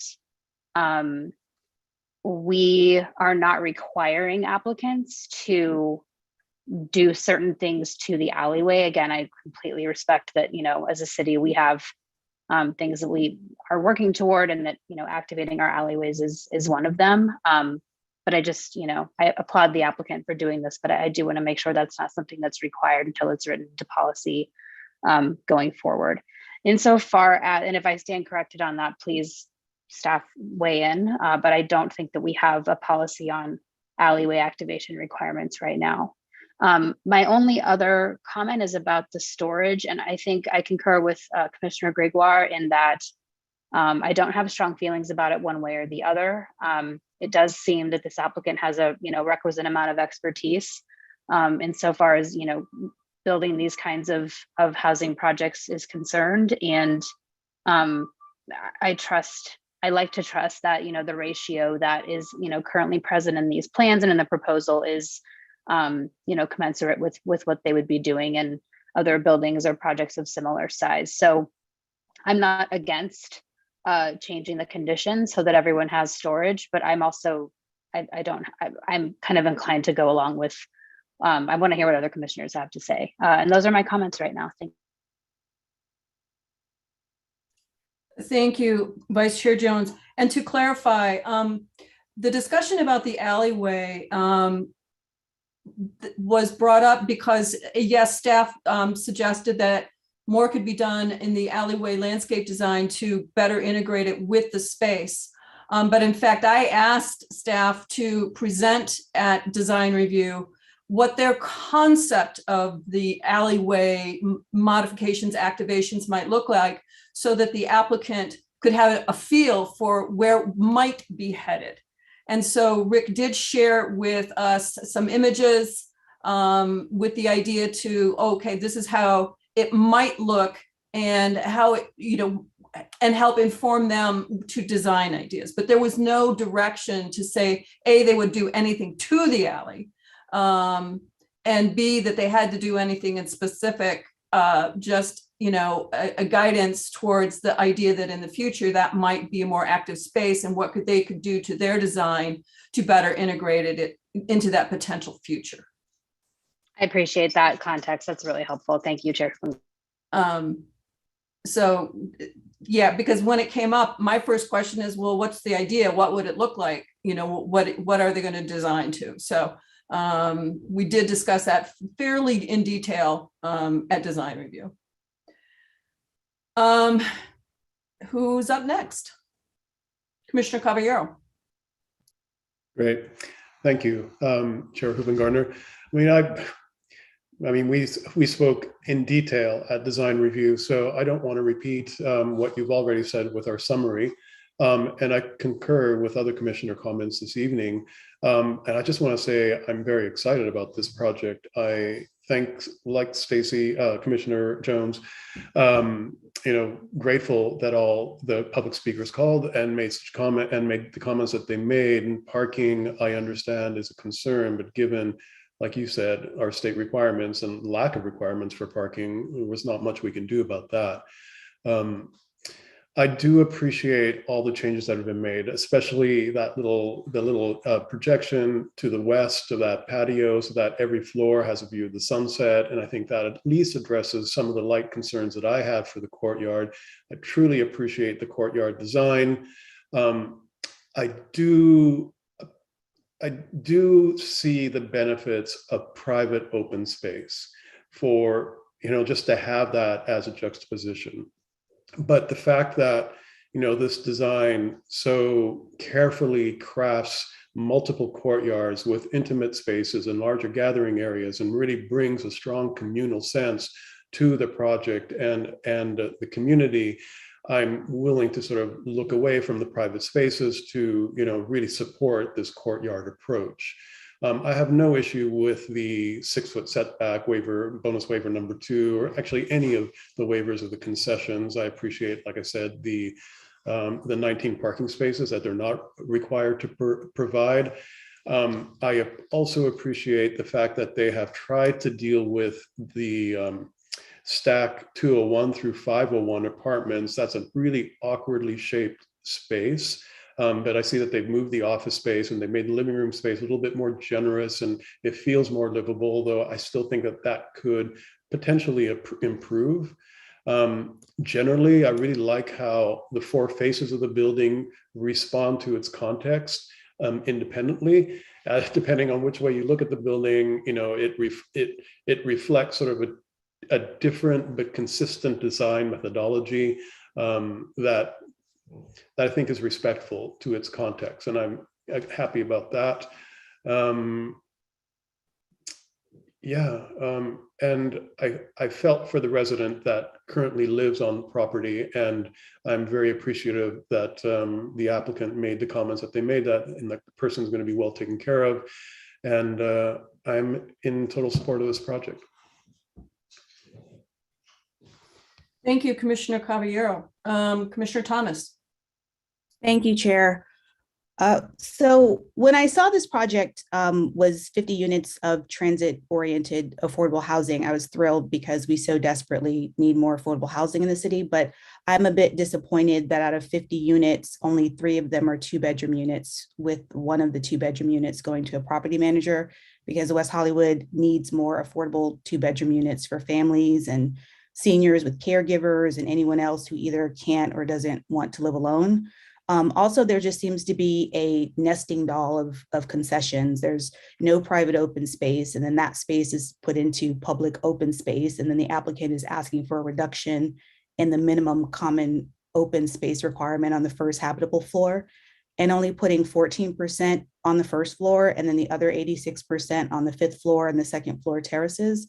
Those just don't seem particularly accessible, which worries me because this project is catering, at least in part, to people with special needs.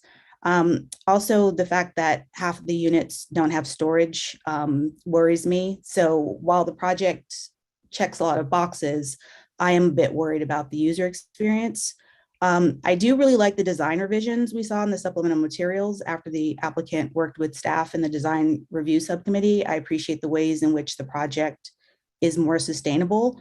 I do lament that the 1920s charm of the neighborhood is going away, but we do have a need for additional housing, and everything about this project, everything around this project, excuse me, has been upzoned, and this should be upzoned too. And that's why I'm supporting the project, because it does meet the preeminent need of our time, which is on-site affordable housing with wraparound services. And like Vice Chair Jones said, I would just really like to thank everyone who called in tonight on this project. Thank you, Commissioner Thomas.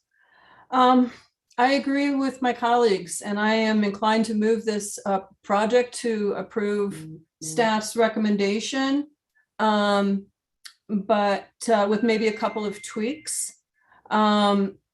And I want to thank the applicant for working so closely with staff, and particularly the Urban Design Studio. I think that we've through the Urban Design Studio and through the design review process, we're coming up with some really synergistic iterations that go in an upward spiral and not a downward spiral. And we're getting better and better projects. And I think this is emblematic of the fact. And it's not another square box of beige and brown stucco and wood. It is thoughtfully articulated on all 4 sides, and creatively, so that you look at this building from the northwest corner, you see a completely different building than you see from the southwest corner or the southeast corner. And that to me is a lot to commend it in architecture and in our city, that you're seeing different visions from all different perspectives around the building. Just a couple of notes. I'm seeing on page 11 of the latest submission from Tony that we're calling out vinyl window frames, which I understood from the resolutions that there would be no vinyl windows. So in the housekeeping on the final submittals, if that could be addressed. As to the parking, I too, have concerns, but I think the operator has a long history of knowing what to do. And gosh, we could have the alternative of 0 parking. So 19, yay us. And we all feel the parking pain in this city. To the public who commented, and thank you so much for coming out and speaking, because you live this experience in these spaces, and we do in our spaces, and those comments help inform some of our discussion. And while we may have very little discretion on many of these items, thanks to state code, there are some things we can do, and your comments help inform us. To those that spoke about the current construction situation and blocked parking, et cetera, know that there are regulations for those projects. They have their own resolutions that they are required to conform to. And if they're not, please contact the code enforcement department and their job. And they are very familiar with some of our construction companies not complying with the requirements, and they know all about how to address it. So you do have remedies as relates to existing construction. As for street parking, I will make a note that in the resolutions, just like any other new project, the residents of all new projects are prohibited from getting parking permits for street parking. I don't remember off the top of my head, does Martell have street parking permits? Tony, do you know? Yes, I don't remember which district this is, but it does have parking, Okay. restricted parking. So all new projects, and this one included, the residents are limited to 50 one-day passes a year. They are not allowed to get car hang tags or car stickers in the local parking districts. So that's a consideration. And to the applicant who lives, and to the resident who lives on this property, I encourage you to contact Allison Bartle, who I believe will be on our video screens on the next item, and to address what your relocation options are, as well as working with the applicant, who seems to be very amenable to working with their existing residents. Finally, yes, this homage to the courtyard is, to me, very open and friendly. We discussed at design review ways to create more intimate spaces within those large open spaces, especially on the second floor podium. That there may be ways to make some movable screens and things to create some more intimate spaces. And it's not quite so wide open and exposed. I want to thank the applicant for bringing in more pollinator-friendly plants and encourage them to do more of it. I am hoping that the final plans have an actual landscape plan with an actual legend. That would be useful. I thank the applicant for substituting in the tababuia for the redbud.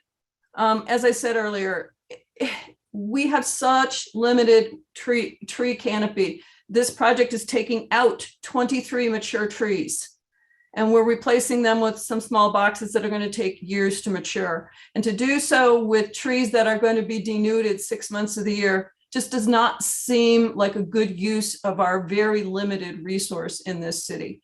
I encourage you to rethink with city staff. And in fact, my motion is going to include an amendment, staff, to 9.11. And the establishment of two 48-inch street trees. And I don't know if you want to put in the word non-deciduous, as discussed and determined by whoever, what's Steve's department? The tree people. That's facilities and field services. Rather than calling out specifically these California sycamores. No, they're London plane trees, I think.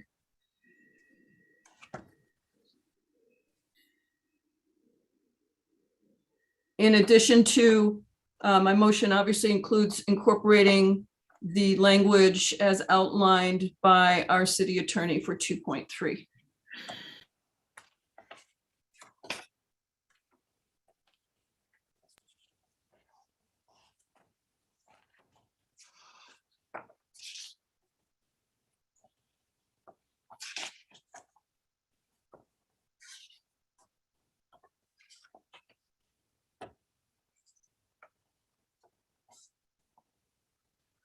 I know Jennifer is being very creative with her language right now. Or is Tony doing it?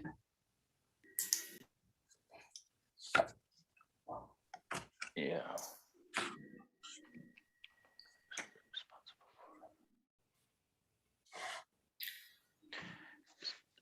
So Chair, just to be clear, so condition 9.11. I just want to remove the specification of a particular genus and species and replace it with two 48-inch trees from the approved tree list that are non-deciduous as approved by field services.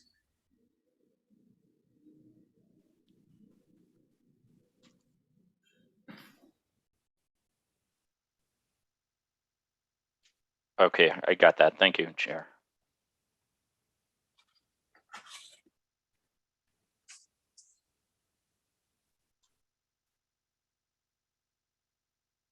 And I think you're missing a parentheses there since you're fixing it. After trees, California, After. more trees. Yes, that is correct.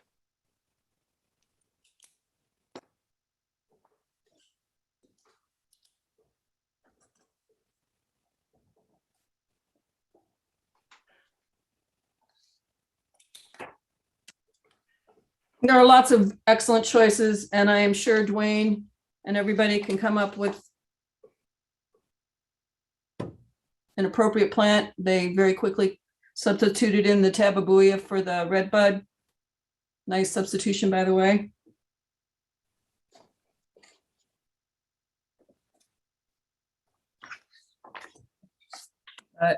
We need to have our trees do some more heavy lifting. Ha ha ha. So with those two modifications, I move that the staff's recommendation be approved as submitted.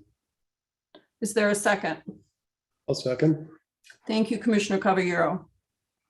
Legal, do we need to read anything into the record? I read the changes to 2.3, and I believe Tony read the changes to 911, so I think we're good. Thank you for checking. Okay. Then David, could you call the vote? Thank you. Commissioner Carvalero, Yes. Commissioner Gregoire, Yes. Commissioner Lombardi, Yes. Commissioner Thomas, Yes. Vice Chair Jones, Yes. Chair Hoopengarner. Yes. And the motion passes, noting 6 ayes and Commissioner Odetta as recused. And we have an appeal process.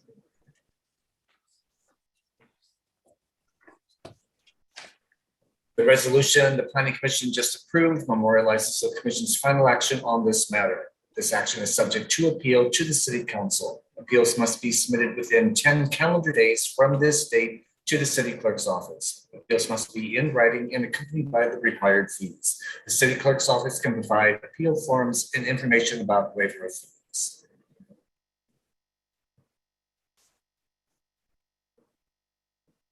Thank you, David. And thank you to the applicant and to everyone for your hard work on this project. I'm looking forward to seeing this actually be a thing. Right. We will move on to item 11B, but after a 10-minute intermission, that will give time for Commissioner Dutta to rejoin us. Let us reconvene. It is 8:45 p.m. Let's reconvene at 8:55 p.m.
And Chair, you have all commissioners present.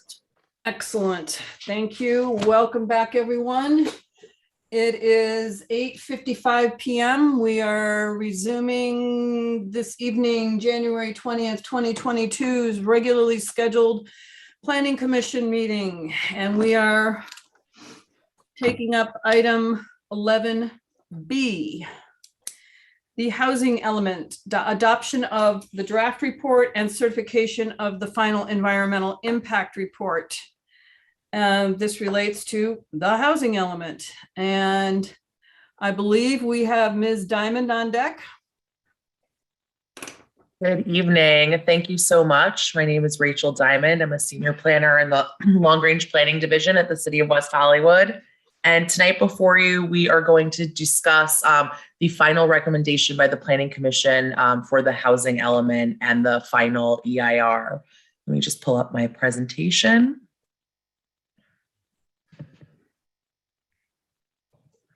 Thanks for your patience. So as I said, tonight before you, what we're requesting that the Planning Commission do is hold a public hearing and listen to all the testimony, take public comment, and adopt two resolutions. The first recommends that the City Council approve amendments to the general plan by adopting the 6th cycle housing element update. And then the second is a resolution of the Planning Commission that recommends the City Council certify the final EIR for the housing element. So I just really wanted to follow up. You know, we've been to the Planning Commission a number of times throughout this process, and I wanted to follow up with kind of where we're at in the process right now since we last saw you.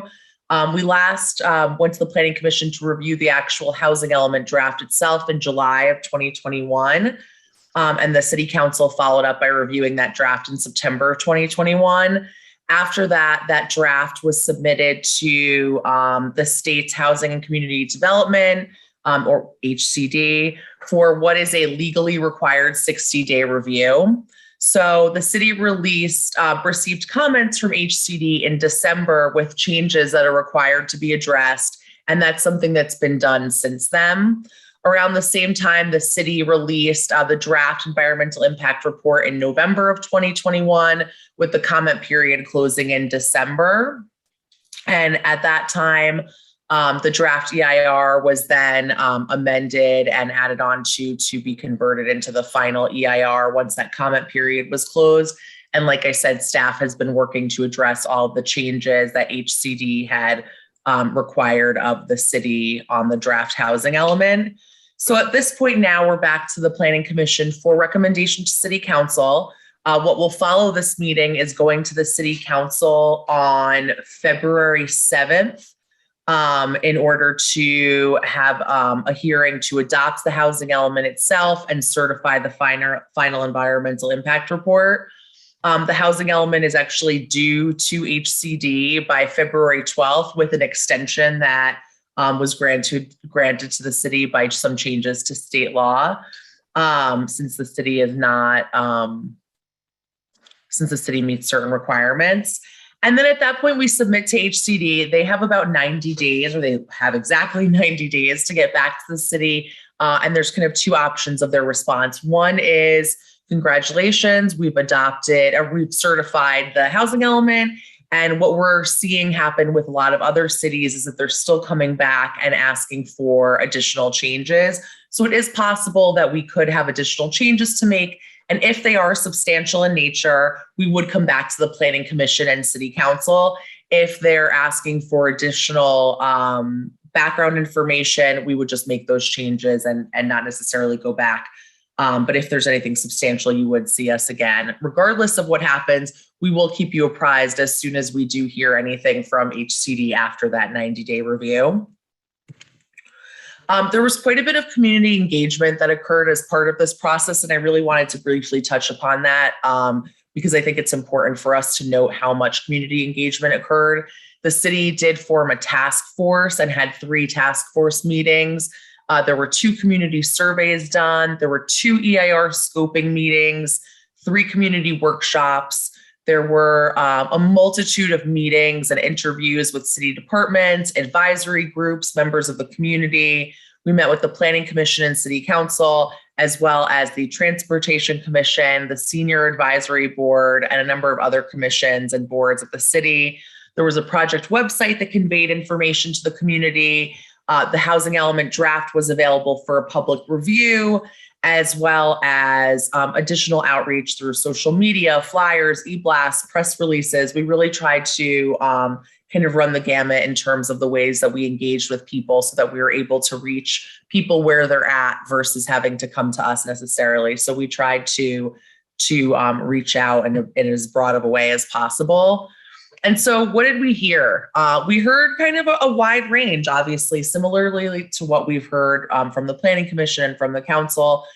People are really concerned about retaining rent stabilized units. So you'll see a lot of the programs in the housing element itself relate to retention of existing housing.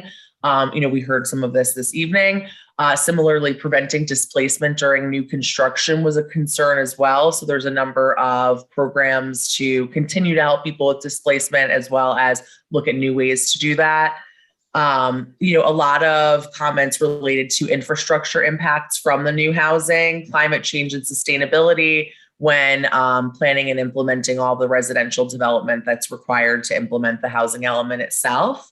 We heard a lot of people say that we need a variety of types of housing and new types of housing, and that's something that we certainly have integrated into the programs that are established for the housing element.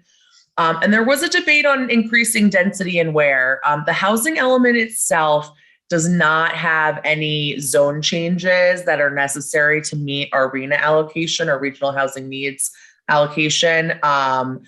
But there are recommendations to look at potential rezoning of a variety of areas or increasing density in a variety of zone districts. So we did hear kind of both ends of the spectrum of we should increase density or we should decrease. And then the adequacy of the site's inventory definitely came into play and was a theme that we heard throughout. It's a really complex process to do the site's inventory, and we'll dive more into that in a minute. And so it's something that we've been working very closely with HCD to confirm that we're following the appropriate guidelines to work on that. We have quite a large project team, and I'd be remiss not to mention all of them. Allison Bartle, the project development administrator from the city, myself from the city as well. We've been working with Veronica Tam and Associates, specifically Veronica Tam, who I'll turn over to in just a moment, and also with Rincon Consultants, Matt Maddox, Suzanne Huerta, Ryan Russell, and Sarah Howland. And we have Matt Maddox from Rincon tonight, who will review the EIR itself. So with that, I'll turn it over to Veronica Tam from Veronica Tam and Associates. Thank you so much. Great, thank you, Rachel. Now I just want to give a brief overview of the housing element, the objectives, the contents, and the requirement, and particularly for the benefits of some of the residents that might not have attended previous meetings before. The housing element is part of your general plan. It has some basic objectives. It needs to provide for housing for all socio-economic segments of the community. It also needs to allow for development of housing, particularly those who are affordable to low and moderate income and households in the community. But essentially, we need to accommodate all income groups with an emphasis on people who are low and moderate income. We need to remove unreasonable governmental constraints and barriers to the development of housing, focusing primarily on just local jurisdictional kind of barriers relating to land use policies and development processes. We also need to preserve and improve the existing affordable housing, recognizing that it's extremely expensive to build affordable housing brand new. So preserving and improving what you currently have is important. And last but not least is to ensure that you have equal housing opportunities for all. Once you've provided the housing for your community, it needs to have an equal access for that kind of housing. Next slide. The housing element has some key components to it. One being the community profile. It looks at the demographic and housing stock characteristics in terms, and then analyzing how that is going to impact your housing needs in the future. We need to look at governmental constraints and non-governmental constraints that include market conditions, environmental constraints, but the city is obligated to mitigate unreasonable governmental constraints. We also need to look at opportunities for housing. What resources do we have in terms of capacity for new production, but also resources, financial resources for improving housing and to facilitate the development of affordable housing, and also administrative capacity. What's your partnership with local nonprofits, and also staffing. And last, the component of the housing element is the plan of actions. Over the next 8 years, what are the programs, policies, and specific actions that the city will undertake in order to address the housing needs in your community, given the context of the constraints and opportunities that you have. Next slide. So the housing element has 6 main goals. One, to provide affordable housing, and to maintain and enhance the quality of housing, and also of the neighborhood, residential neighborhoods as well.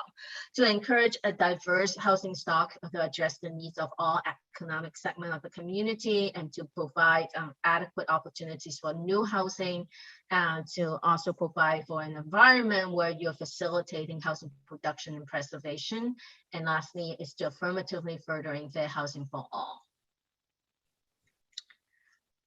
A key component of the state's review of the housing element for compliance with state law is the concept of regional housing needs assessment.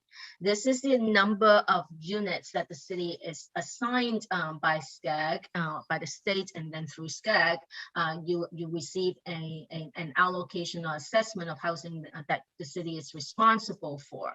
The obligation for the city is to make sure that your land use capacity allows for that housing to occur. While the obligation is not to produce the units, the obligation is also to make sure that you create an environment, remove constraints, provide the capacity to facilitate the development of those housing. Next slide. So the regional housing needs allocation or assessment for the 6th cycle housing element for West Hollywood is 3,933 units. That's certainly a substantial increase from your current 5th cycle housing element, well, actually from your 5th cycle housing element. Also, because of new state law, the state recommends at least a 15% buffer for the sites inventory, and that gives us a total requirement of 4,284 units, and that's a minimum number of units that we are looking at. Certainly, Reno does not represent the maximum of growth that the city may experience. Next slide. In addressing the requirement to provide adequate sites for your regional housing needs allocation, the West Hollywood housing element site strategy really has different components to it. One, accessory dwelling units. We are able to utilize ADUs to meet a portion of your RHNA, even though it may not be a large portion, but it's based on historical trends. We are allowed to take advantage of ADUs as a component of your RHNA strategy. We are also allowed to include projects that are under a review or with pending entitlement, or projects that are approved in order to meet a portion of your RHNA, because the planning projection period for the RHNA starts July 1st, this last year. We also looked at some of the housing element sites that were included in the 5th cycle housing element, and really we evaluated those and whether those continue, some of them, those continue to be available, and whether they continue to be appropriate as well. And then we looked at under your current general plan, what are the existing underutilized properties that can be developed over the next 8 years. And lastly, properties that can be rezoned. There is a commitment in the housing element that if previous steps do not identify enough sites, then the city may look at other areas. But so far, we think that based on the sites inventory, we do have adequate sites. Next slide. So this table summarizes how the city is going to address the regional housing needs allocation, and based on all the categories that we have talked about, the city does have adequate sites based on its current general plan and land use policy. Next slide. And this map just generally showed the distribution of the sites geographically and also by different types of density, and to the extent that we've tried, staff tried to distribute the sites across the city. So Rachel also mentioned earlier the housing element was sent to the state for its review, and then at the end of the 60-day review, they provide a comment letter that we need to consider and then before adoption. So what staff and consulting team worked on in the last month or so is to revise the housing element to address the comments provided by HCD and by the public during the review period. What we have done is updated the project lists and to make sure that this, the current status of the pending and under review projects are as current as possible. We also added 2 new underutilized sites in order to compensate for some of the removed projects from the entitlement project list or pipeline project list. We do have to remove a couple of projects that were not moving forward. And so to make sure that we have adequate sites, the staff look for additional areas where we can identify underutilized sites, and we added those to the 2 sites onto the sites inventory. We also reevaluated the ADU trend and to make sure that we are reflecting accurately the ADU trends in the city of West Hollywood and how we can project it into the future. We also added a more substantive non-vacant sites feasibility analysis to show the characteristics of the non-vacant sites and how they're being redeveloped. A lot of the non-vacant sites are being redeveloped currently. We also added lot consolidation trends to show how affordable housing projects do utilize lot consolidation as a tool to find sites for development. Next slide. So with that, those are the main changes that we have made to the draft housing element since you last saw it.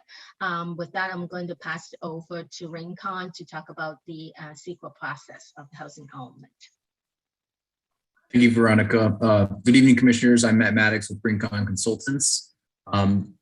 Most of you know, but for the public who may not know, the California Environmental Quality Act requires whenever there's a discretionary approval by a city or county in California that we need to, number one, disclose any significant environmental effects of that action, to identify mitigation measures, and also to identify alternatives that may reduce or avoid environmental impacts. So running parallel to the process, the entire housing element process, we've also conducted a CEQA analysis as part of that. That began back in the spring when we immediately released a notice of preparation once we knew that we were going to do an environmental impact report. At which point, as mentioned earlier in the presentation, we included a public scoping meeting to gather input and guidance on what environmental effects we should be looking at as part of that environmental impact report.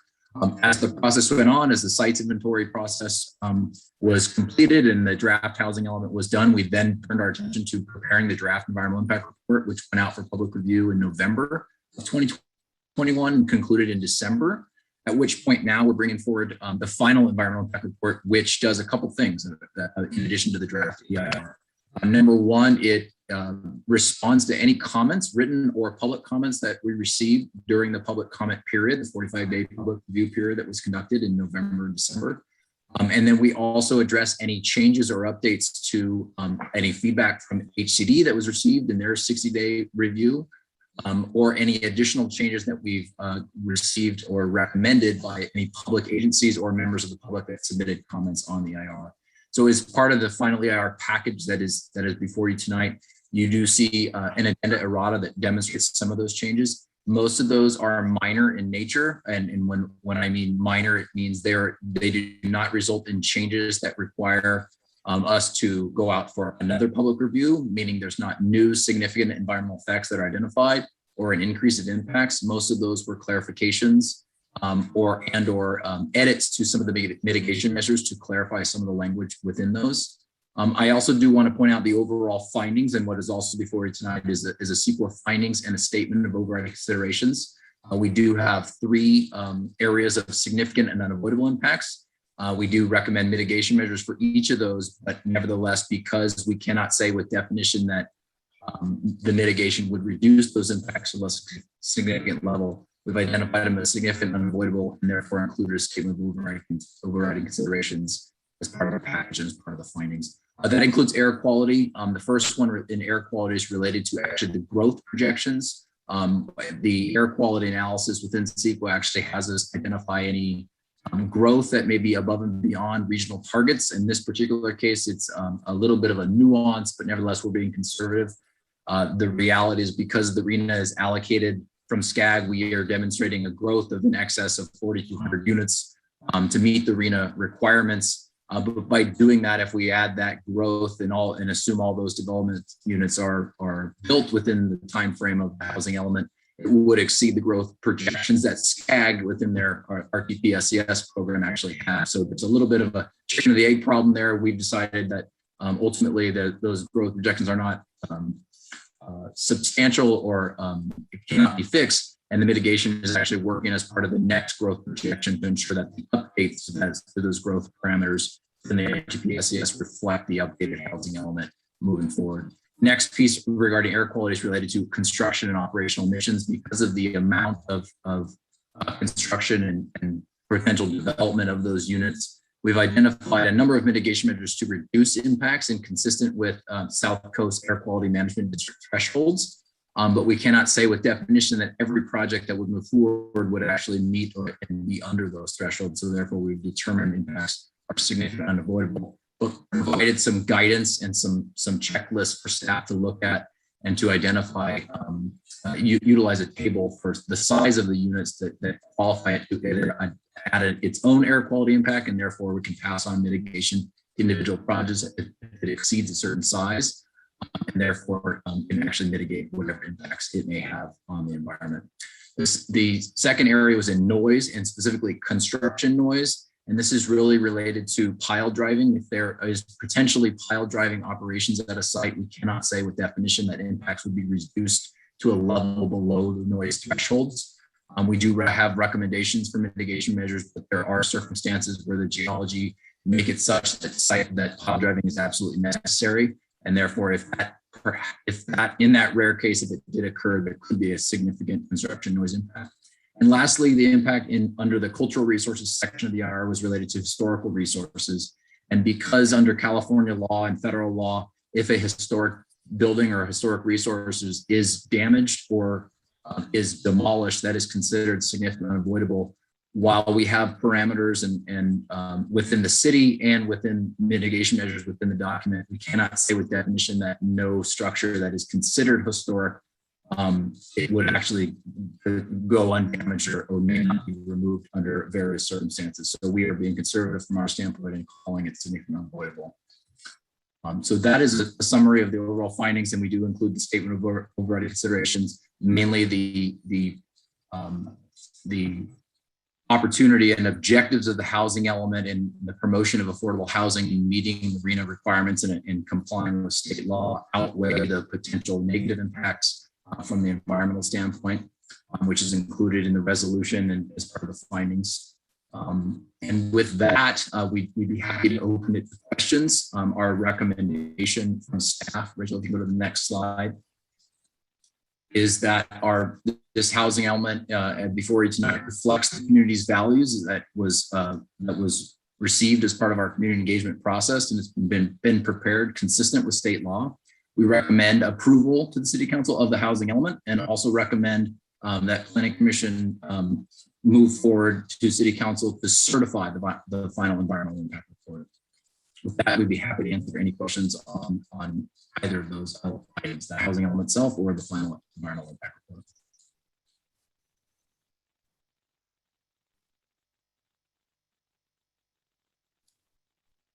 report. Okay, Rachel, are we done? that concludes our presentation. We're available for questions and comments. Thank you so much. Very good. Are there questions of staff from any of the commissioners? Commissioner Dutta. Thank you. One question I had was in regards to HCD's letter and their comments. And I know that those comments were addressed in the updated housing element and technical report. Does HCD not see the updated report with those comments until everything is submitted in February, or are you in communication with them to ensure that the responses are adequate and that they're meeting their needs prior to that submittal? Thanks for your question. We have talked to HCD with some follow-up, but HCD is too busy to do a full review of any of our responses until we formally submit. So they'll see the final version as well as a red line version submitted to them once the city council adopts the housing element itself. Okay, and I honestly figured as much. So thank you for that. I think that's my only question for now. Thank you. Thank you, Commissioner Dutta. Are there any other questions of staff at this time? Okay, there being none, let's go to the public comment. David, do we have public? Chair, I received no public comment request for this item. If there is anybody on the platform with us that would like to speak, please *9 for me if you're calling in, or use the raise hand feature in Zoom, and we'll give you 3 minutes to speak on this item. And Chair, it looks like we are all clear. Very good, thank you.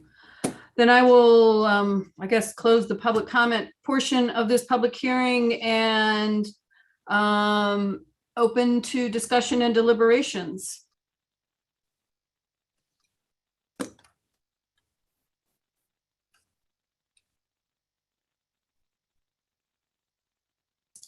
Got to stop all these duels that we keep having here. Well, if there is no discussion and deliberation, then I move that we approve the staff report and move on. I'll second. Thank you, Vice Chair Jones. David, would you call the vote?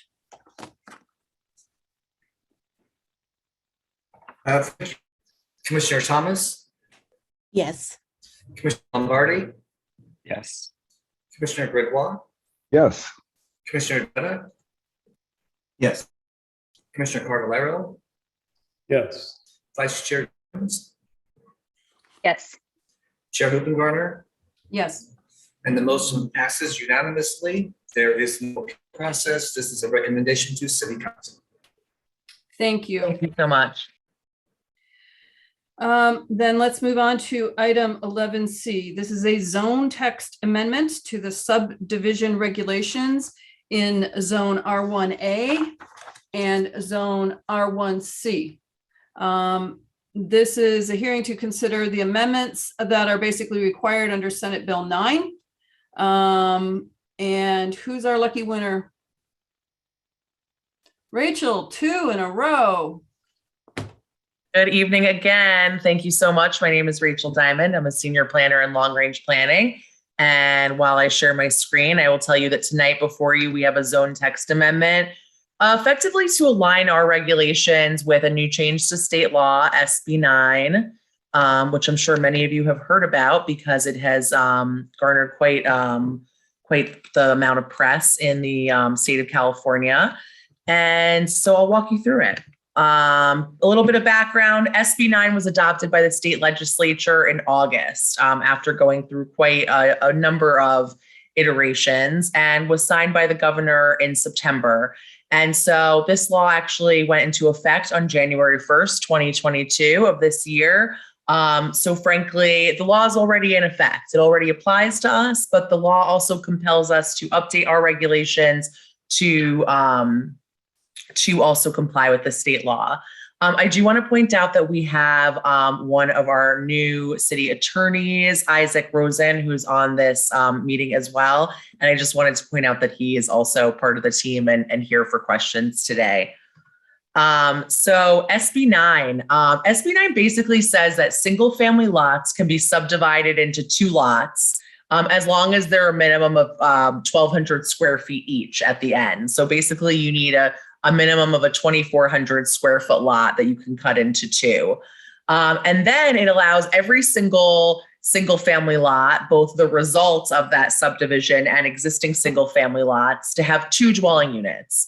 And there is a requirement that says that when you do subdivide the lots, that one of the owners needs to live on site for at least 3 years. SB9 also eliminates parking under certain circumstances, and those circumstances apply everywhere in the city of West Hollywood. So effectively, single family homes in single family zone districts and 2 unit projects in single family zones are not required any parking as part of this requirement. Because this applies to true single family lots, this really applies to the R1A and R1C districts in the city and does not include the much more vastly popular R1B district because those already allow 2 units on them today. So this truly only applies to single family lots within the city. And it doesn't apply to any sites that have historic uses on the site or in a historic district, or any properties that have existing rental housing recently were rented out or were Ellised in the recent past. So how does that then apply to our regulations in the city of West Hollywood? There are kind of 2 key pieces here. The first is really the urban lot split, and that's what allows you to subdivide an existing single family lot into 2 pieces. Today, the minimum size for a single family lot, like most, I think all residential, is 5,000 square feet. So one thing that we said is you can take existing lots and subdivide them into 5,000 square foot lots the way you can today. But then as part of the urban lot split, you would be able to divide any lot that's 2,400 square feet or greater into 2 lots. The minimum lot size of the resulting lots, if you will, has to be a minimum of 1,200 square feet. And there is a standard that it has to be within that 40 to 60% of the total range. So you can't have 2 resulting lots that are 20% and 80% of the original. Again, they have to be within that 40 to 60% range of the total. There is an owner occupancy requirement for 3 years for one of the units within that urban lot split. But the 2 resulting lots can be sold separately. And then we have regulations for actual 2 unit projects on these lots. Like I said, some of them may be subdivided into 2 lots, and some just may have 2 unit projects that are built on an existing single family lot. The process that would need to be used is a zone clearance. It's a ministerial review. State law basically says that we cannot go to the Planning Commission. We cannot have a discretionary permit. Appeals can't go to the Planning Commission. So this truly is a ministerial zone clearance, similar to what we use for certain types of ADUs and junior ADUs. For density, if you do an urban lot split and split a lot into 2, on each of those lots, you're allowed to have a total of 2 units each. And that includes ADUs and JADUs. So 2 total, no matter what type of unit it is. And then on sites that were not previously subdivided, you can have 2 dwelling units plus ADUs and JDUs. So it could expand beyond those 2 units. As far as size goes, we would allow these projects to meet our existing FAR requirement, which is 0.5 FAR. So if you have a 2,000 square foot lot, you're allowed 1,000 square foot of house. However, basically in compliance with state law, we have to allow each of the units to be a minimum of 800 square feet. So if FAR gets in the way, the project is still allowed to have each unit be 800 square feet. Similar with other development standards, we would alleviate the development standards to allow for those 800 square foot units, which is similar to the language that's used for accessory dwelling units. Setbacks are as required, but, and this goes in addition to state law, we've added that There's no distance requirements between the units in 1 2-unit project or between an urban lot split resulting lots. So basically it would allow lots that are subdivided to still develop in a manner that kind of meets the bulk and mass of a previous single family on the lot and allows them to kind of mass into the center rather than pushing them into 2 separate centers of 2 separate lots. We have a second floor step back for certain properties in residential districts. We're not requiring that for these types of units. Most of the lots are too small, and this would truly get in the way of being able to facilitate development of multiple units on each of these lots. As I stated before, parking is not required for any of these projects, and that's in compliance with the parameters that are set out in state law. State law also allows us to require or not require a minimum frontage on the street. We are not requiring a minimum frontage, but rather require that each lot have either direct access to the right-of-way with frontage or have an easement that gives them access to the right-of-way. As I stated, there's an owner occupancy requirement only as required when you do an urban lot split. When you don't do an urban lot split, we are not going to require any owner occupancy. SB 9 allows us to add owner occupancy requirements, but frankly, we didn't want to be more strict with the requirements and want to allow people to be able to rent out the units if they own them. 2-unit projects have to be owned by one entity. So 1 duplex equals 1 owner. But when you split 2 lots, you can have 2 separate owners of each of the duplexes. So what does this really mean? I thought this was a really great graphic that's coming out a little blurry. I apologize, that the state just issued. And there's kind of a bunch of scenarios to show you kind of what happens. So we can start all the way on the left with a vacant lot. Before you have a vacant lot that's an A1 on the top left corner, you can add up to 2 units without subdividing the lot, plus 2 accessory dwelling units or junior accessory dwelling units. If you want to subdivide the lot and have 2 separate lots, you would then be able to do 2 units on each lot for a total of 4 units. If you look at a lot with an existing single family home without subdividing, you can add a second unit plus 2 additional accessory dwelling units or junior accessory dwelling units. And if you subdivide it, you could add a second unit on that one lot plus 2 more on the other lot for a total of 4. You see the theme here. Basically, we're kind of filling in those lots, getting from 0 to up to 4. And so similarly, when you have a non-conforming duplex of up to 2 units, if you don't subdivide, you wouldn't be able to add any additional units. You already have 2, but if you did subdivide, you'd be able to add 2 more. I will note that if a non-conforming duplex has a unit that's less than 800 square feet, we would always allow that unit to be expanded to up to 800 square feet, even if there was no more FAR available on the site.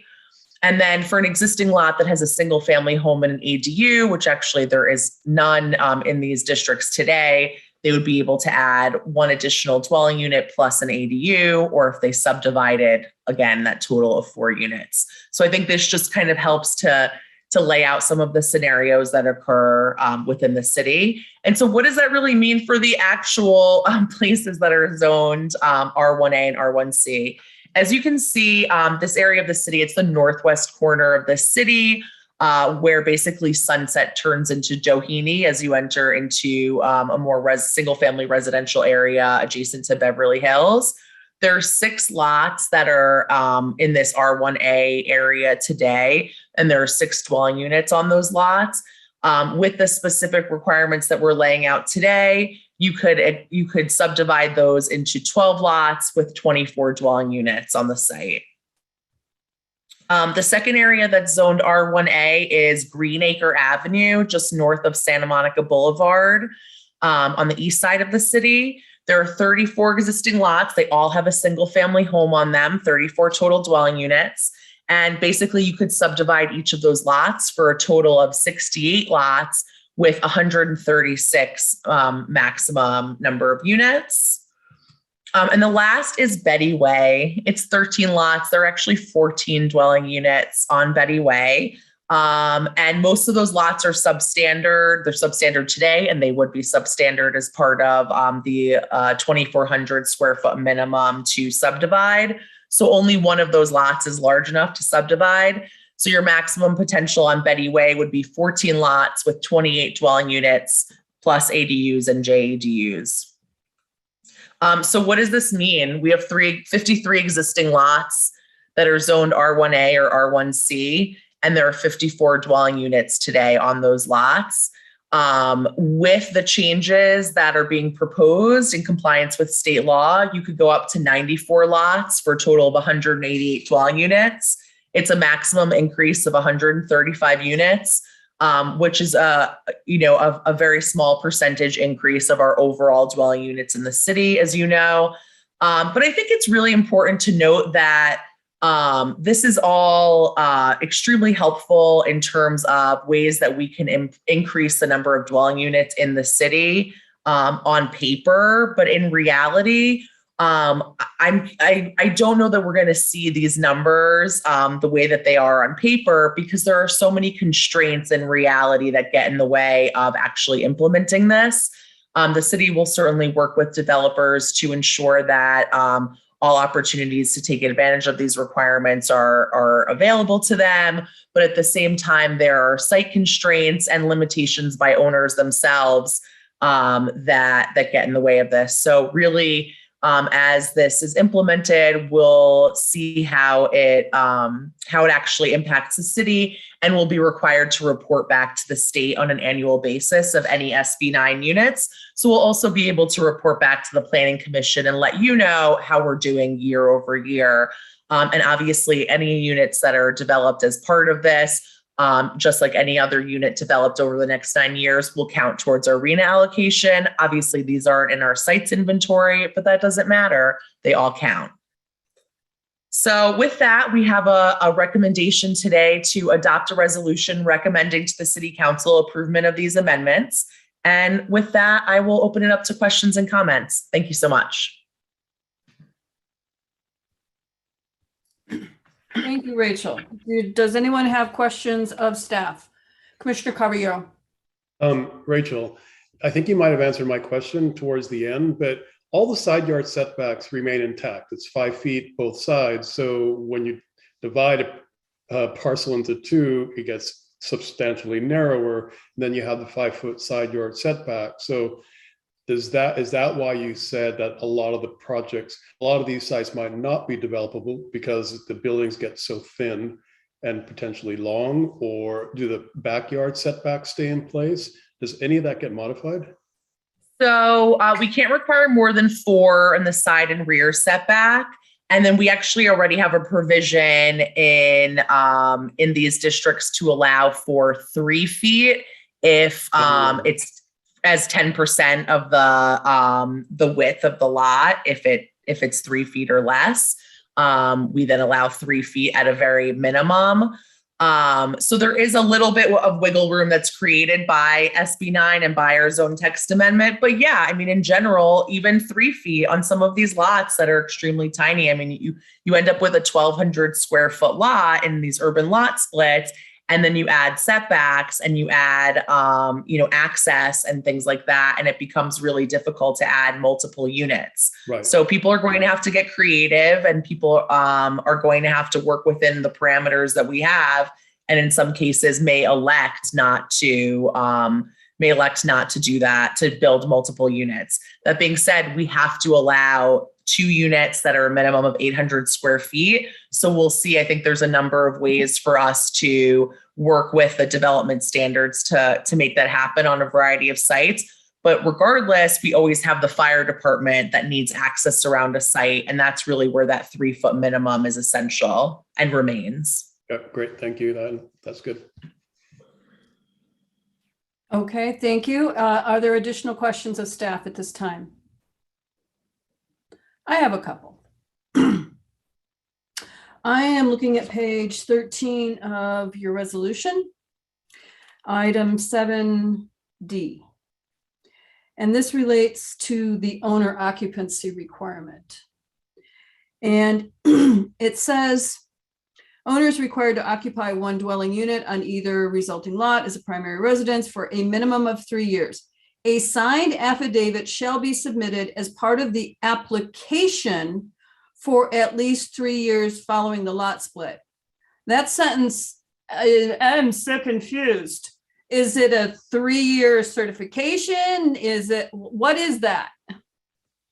That's a mistake. So that doesn't read correctly. So let me work on some alternative language and we can work in recommended change to this language. But basically it should state a signed affidavit shall be submitted as part of the application that states owner occupancy for, or that confirms owner occupancy for at least 3 years following the lot split.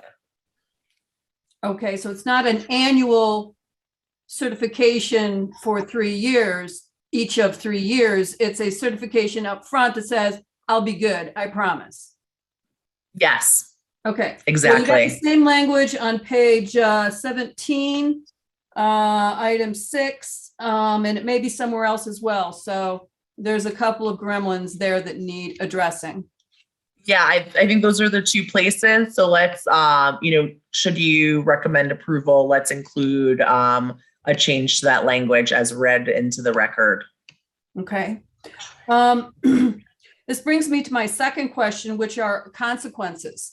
So I send in an affidavit, I say I do that thing, and then I don't do that thing.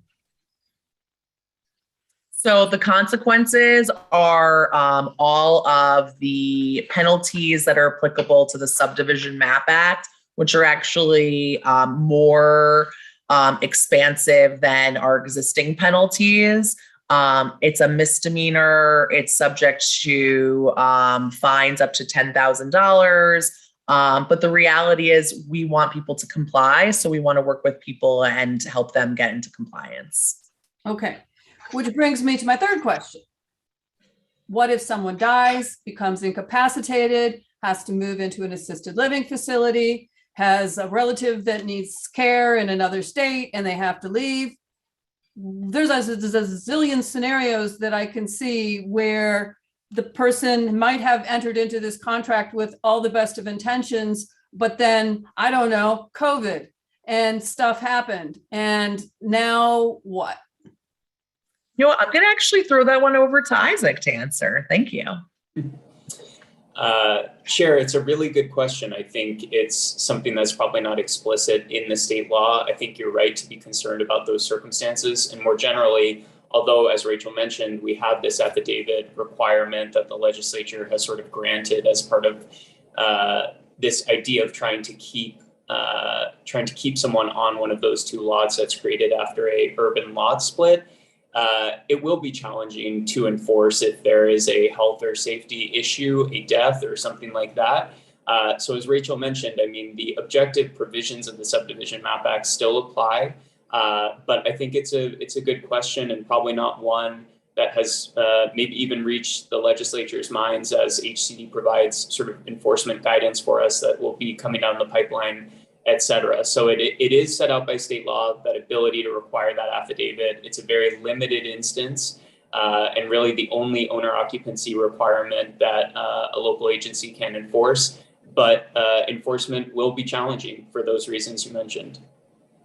I mean, I do want to add one more thing too. The purpose behind that was really, the state was very clear that they didn't want developers coming in and buying lots and subdividing them and just selling them off. And this is one way to avoid that. So I think to that end, though, this is really pretty amorphous. And if I in good faith sign it and I know the consequences that I could be subject to a misdemeanor and $10,000 fine and stuff, and now all of a sudden I'm stressing because, I don't know, sick relative, I need to leave the state and go take care of them. And I'm like, okay, I'm no longer owner occupied because in order to go take care of sick relative, I got to rent out my place. Okay. Now I've violated the terms and what? And I don't love having this kind of code that's just got a truck, you could drive through it. Yeah, and that's, that's something that we're limited and our hands are tied because of the state law. So, But we can't add anything that addresses that?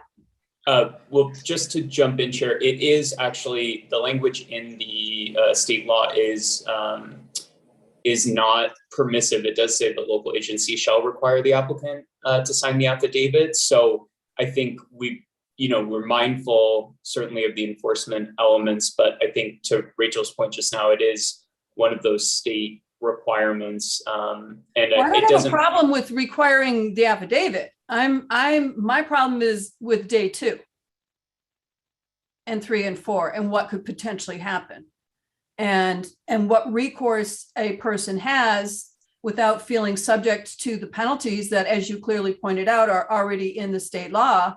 But there is no remediation should there be an extenuating circumstance. And that, the way you've explained it and the way it's written, I'm subject to the penalties, but I have no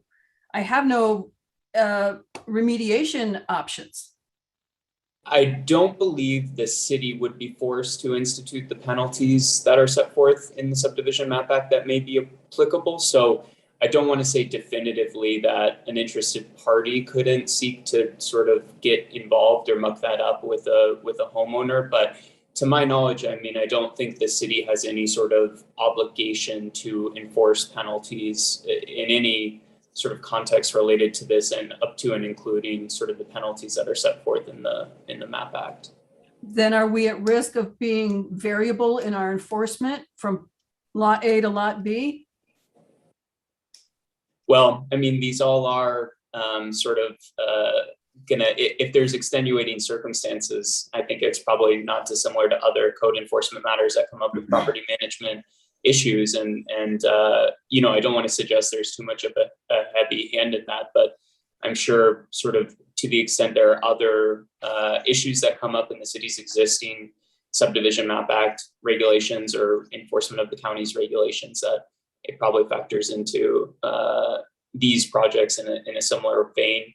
As Rachel said too, there are a lot of requirements here that are similar to ADUs. And so that's a good sort of frame of reference over the last couple of years in terms of sort of like both the ministerial standards that are applied, and then how the city can sort of further enforce in a pro-housing manner that's appropriate. Okay. And just to clarify, on page 16, D2, a person, if they have put their assets into a living trust as a form of, I don't know what you even call it, your will and your all that good stuff, still qualifies for this, correct?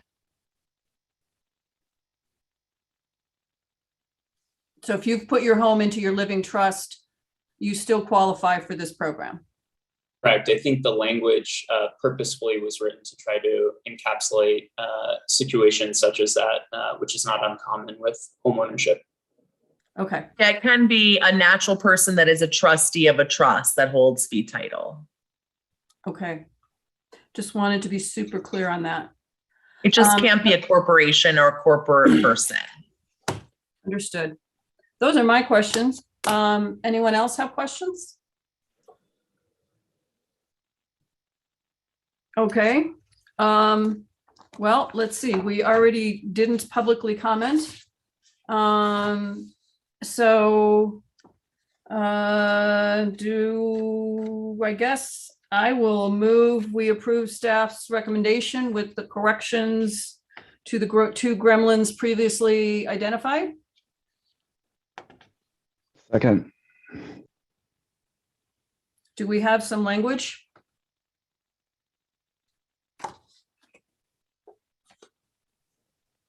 I believe Yeah, I mean. Oh, go ahead, Rachel. Go ahead. I was going to say, I believe the language, Chair, for the sections that refer to assigned affidavit should instead read in part, assigned affidavits shall be submitted as part of the application, confirming owner occupancy for 3 years following the lot split.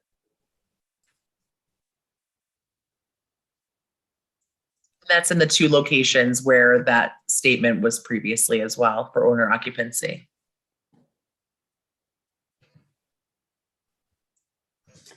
Okay, then my motion is to approve with those 2 corrections. Is there a second?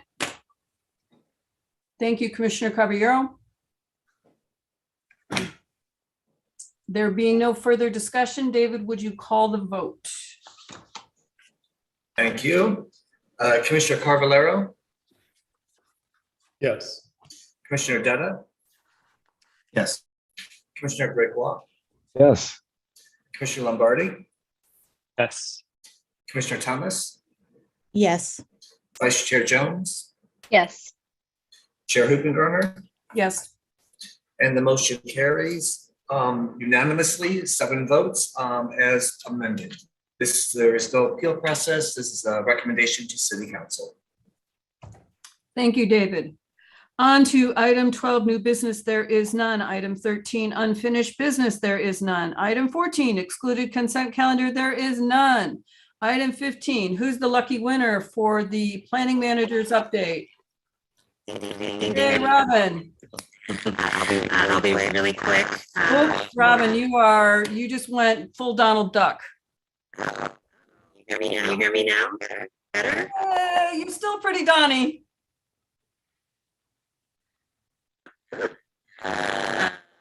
Now.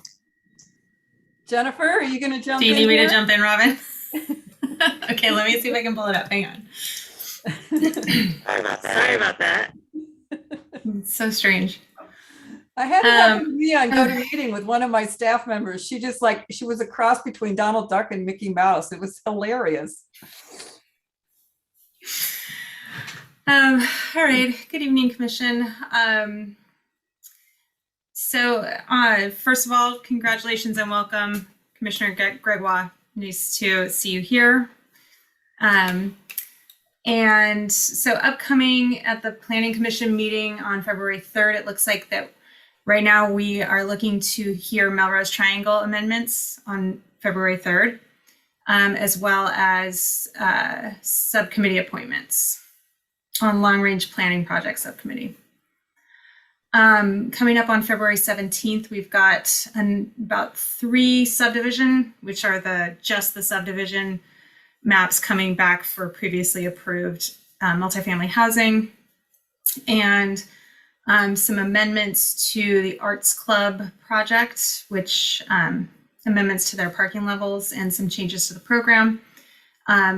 Right now, 8730 Sunset, the billboard will be on the agenda because it was continued to a date certain, but it looks like it will probably be moved off of that date again to a date uncertain, likely, but we will follow up in your packet on that.